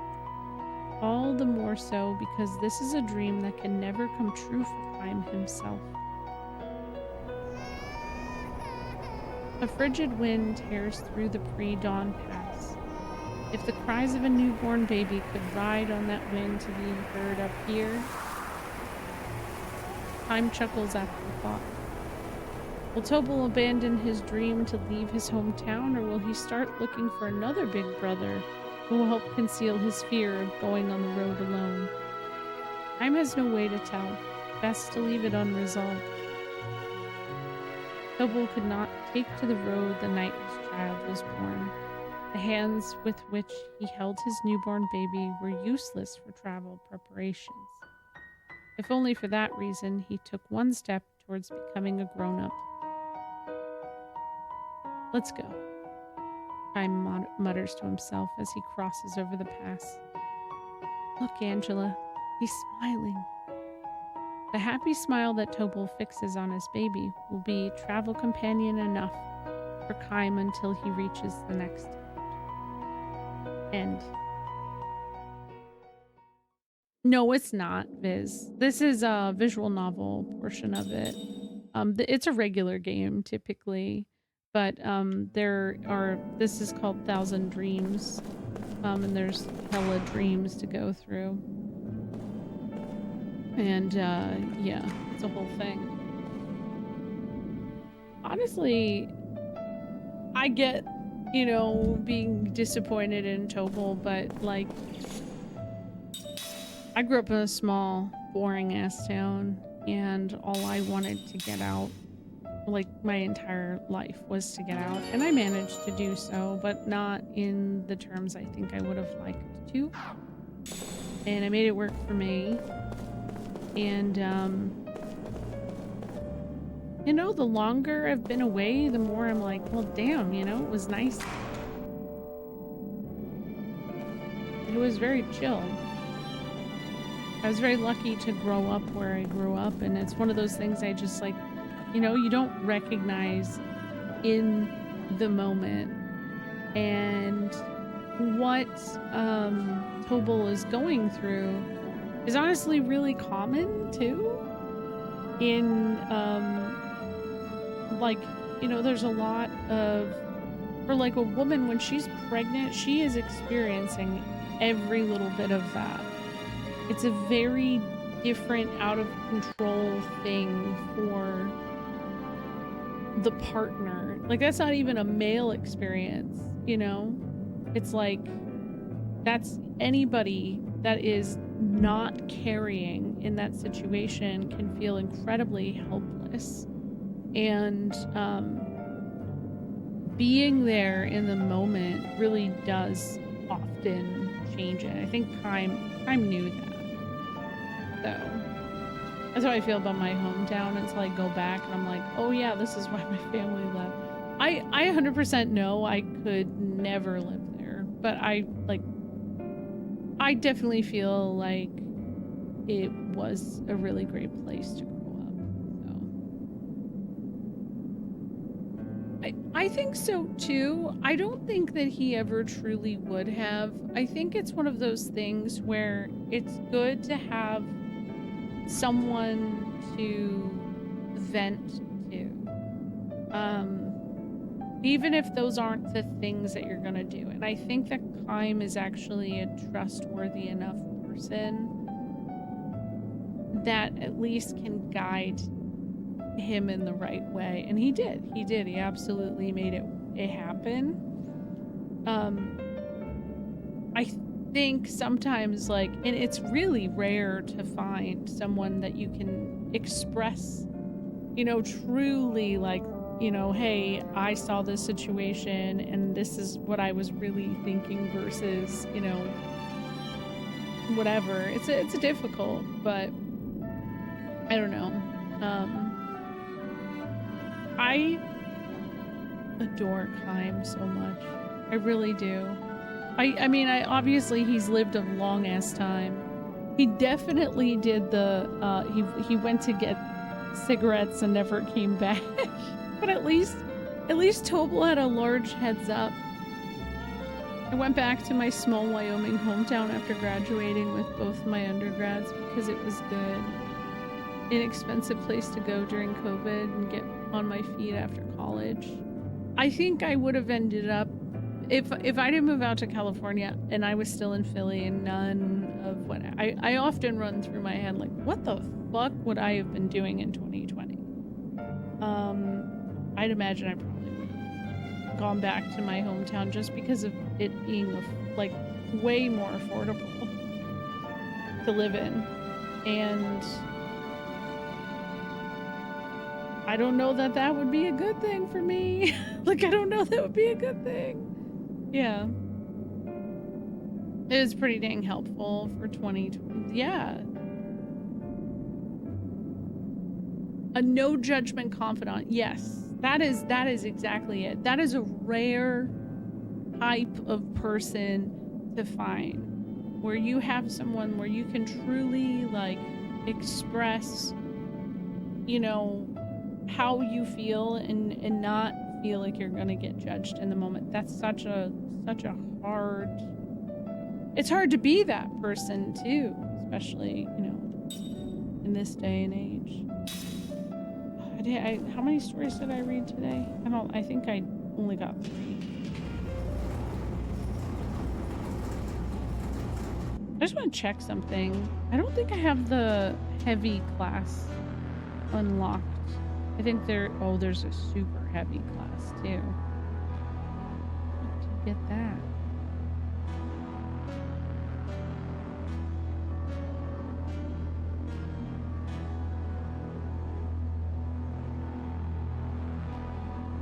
Oh yeah, we're definitely getting into the zone of everything being difficult.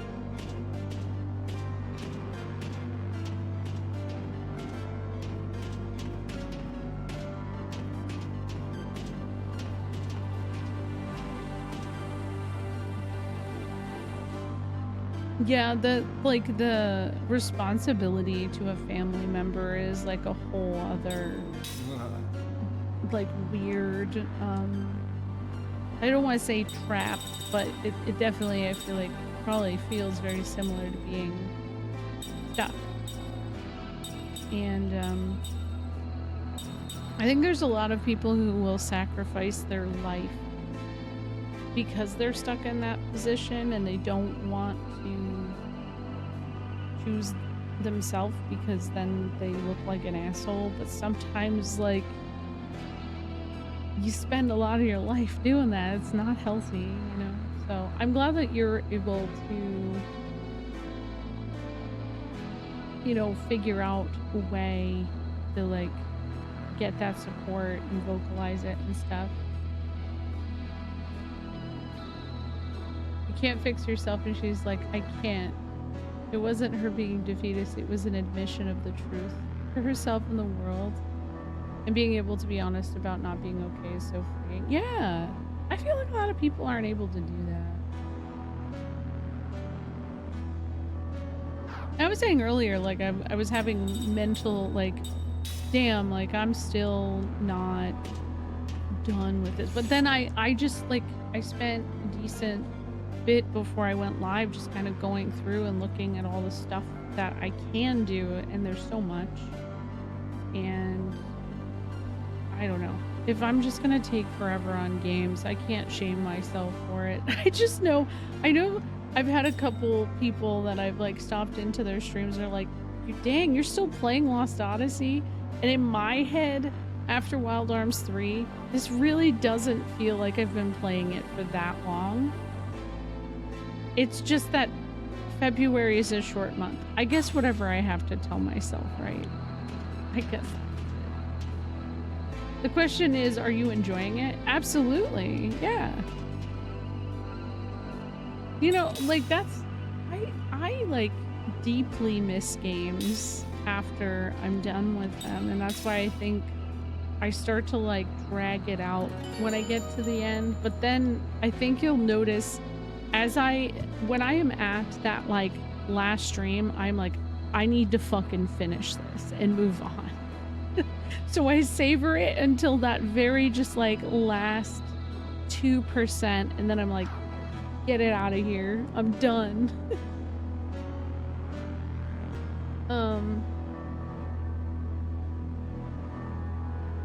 Dark Knight. Okay, I'll do it. I was gonna say, I'm actually gonna be looking for someone to raid, but this works. Let's see. I'm gonna go through the list of stuff I want to do. Wait, I wonder if one of these is short. Definitely. Definitely is. I would never want to be like Tobal. Or what Tobal was kind of like yearning for. Okay. Let me see here. It's a fairly short little thing I could do. I don't know that it's gonna be long.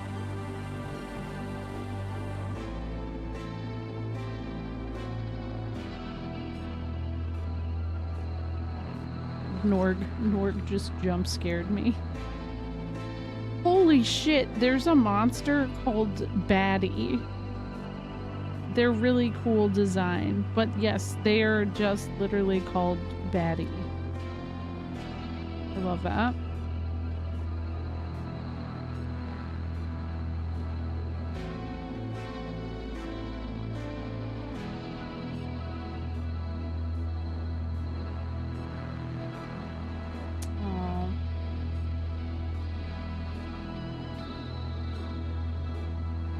Yeah, I relate to that a lot is because my sister growing up, she's cerebral palsy and she required a lot of extra care too. And so my parents weren't like the best. I think is like a kind way of putting it. I had a lot of responsibility that was placed on me. And I think just wanting out of like the turmoil of my home life and stuff so much definitely fueled me just wanting to get out of where I grew up. And probably is why I didn't realize in the moment that where I grew up was overall like a, you know, a good place. But yeah, I mean, she was only a couple of years younger than me, and she was very like I had a lot of pressure in taking care of her, and I was like, I'm still a kid. I'm still learning how to take care of myself, you know.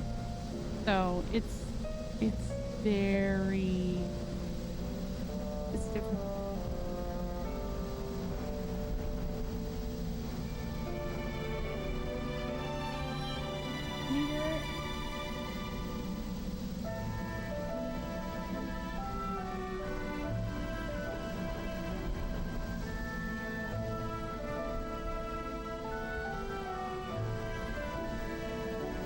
Oh, no. I was gonna go fight something called the Holy Beast, but that's not gonna happen. Okay. But I don't know that I can actually do this until after I've watched all of the dreams. Wait a second.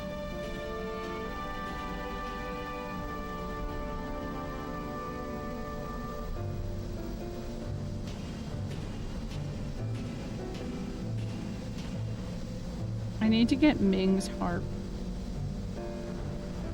I'm gonna do that.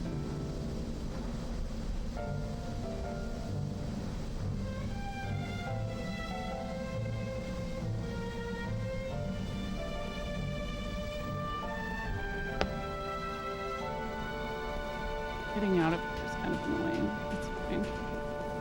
Yeah, the other thing I wanted to do, I do have something that's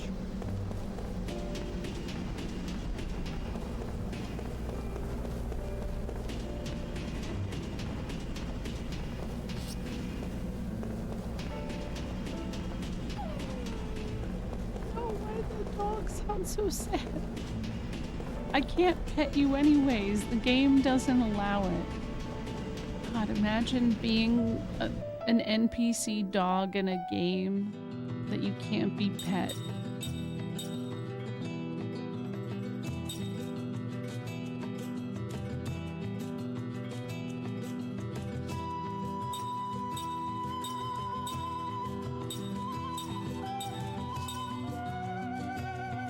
I didn't realize Numara was like definitely. I thought Numara was a completely different location. Oh no, yeah, there's Numara. But where's Aura? Up there. Huh. We didn't have that technology in 2007. Virtual dog petting has come a long way. Was that... When did Nintendogs come out, though, Prash? Not to well, actually, but when did that come out? Because I think you could pet dogs in that. I could be wrong. I don't think this is the room I was looking for.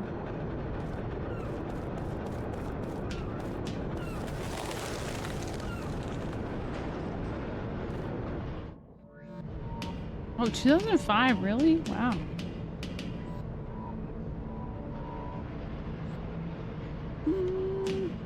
I guess that's not the NPC that gave me this quest. You installed a gauge by a magic location, right? Thank you. Now we can track the magic power far more accurately.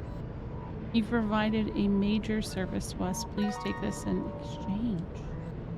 Ooh. Nice. Really, that's it? It's one thing to cross off my list of stuff I needed to do. So I will take it.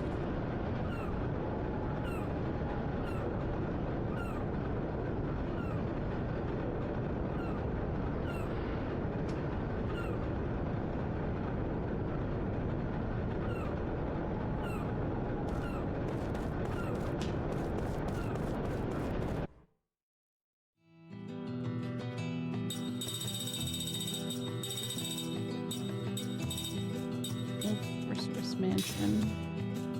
I haven't been there in a while. I think there was a treasure thing there.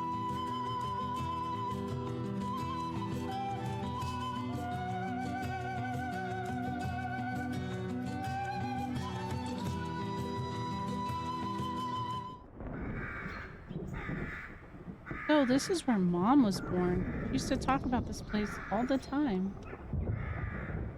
Really? There's something scary about this place. Duh, dummy. It's been abandoned, so of course it's that way. Sorry.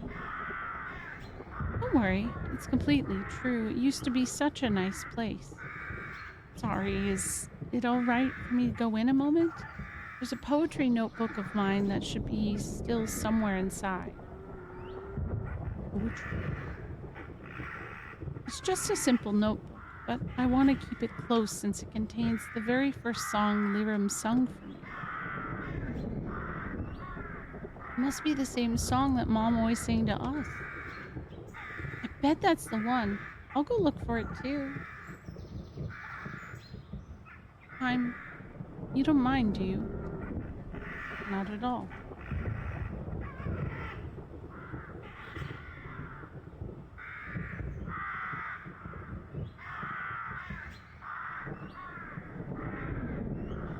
Am I forced to have him in my party?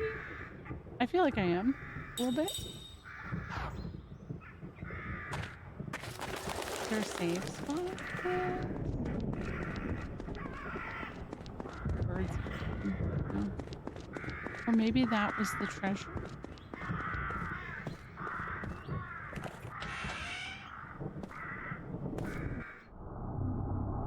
Hey, it looks like all the monsters are gone now. This place was full of them.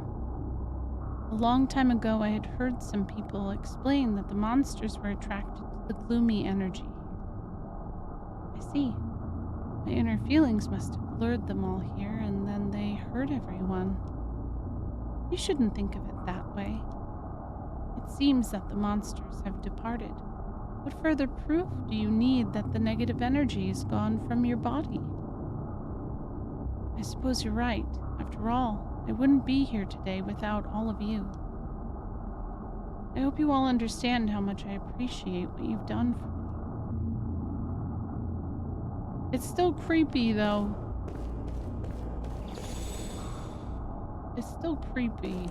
I can't, there's no monsters, that's nice, but let me save, let's put a bookmark in this. Save that for next time. We did almost hit 100 hours tonight, by the way. Look at that. Really close. Except it's actually 80 hours. You should. Even if it's not something that you write to like publish,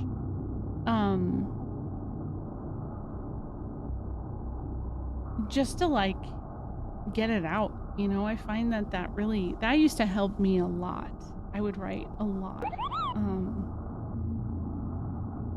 when like I had trauma. It's so funny because I don't do any kind of creative, like, I mean, I don't consider making videos for Final Fantasy and lore and shit as creative as like what I did in film school and stuff. And I'm like, well, yeah, because I don't really have that much trauma.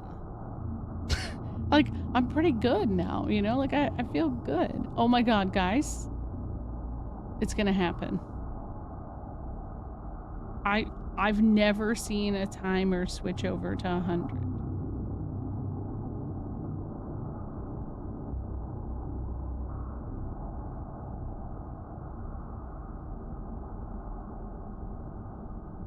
Trying to pay attention. I want to see it. It doesn't, and also like I've definitely let the console on overnight sometimes. That's why it's plus 20 hours as is.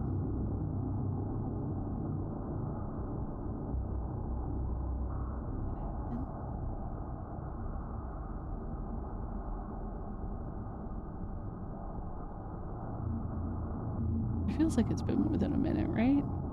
What if it doesn't do over 100? There it is.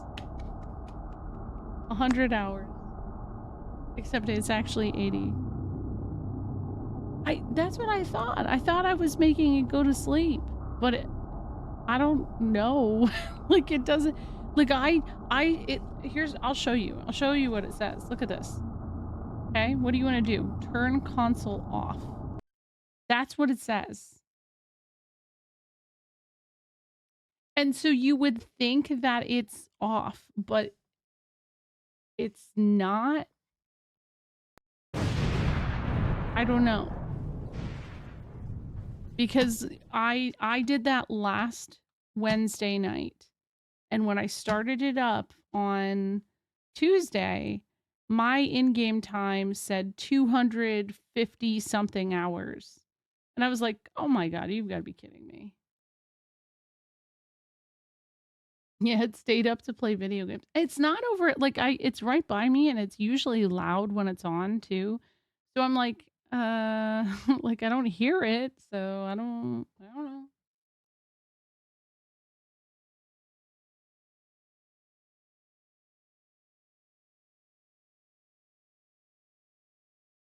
I'm trying to find someone to raid, but it's like really quiet, so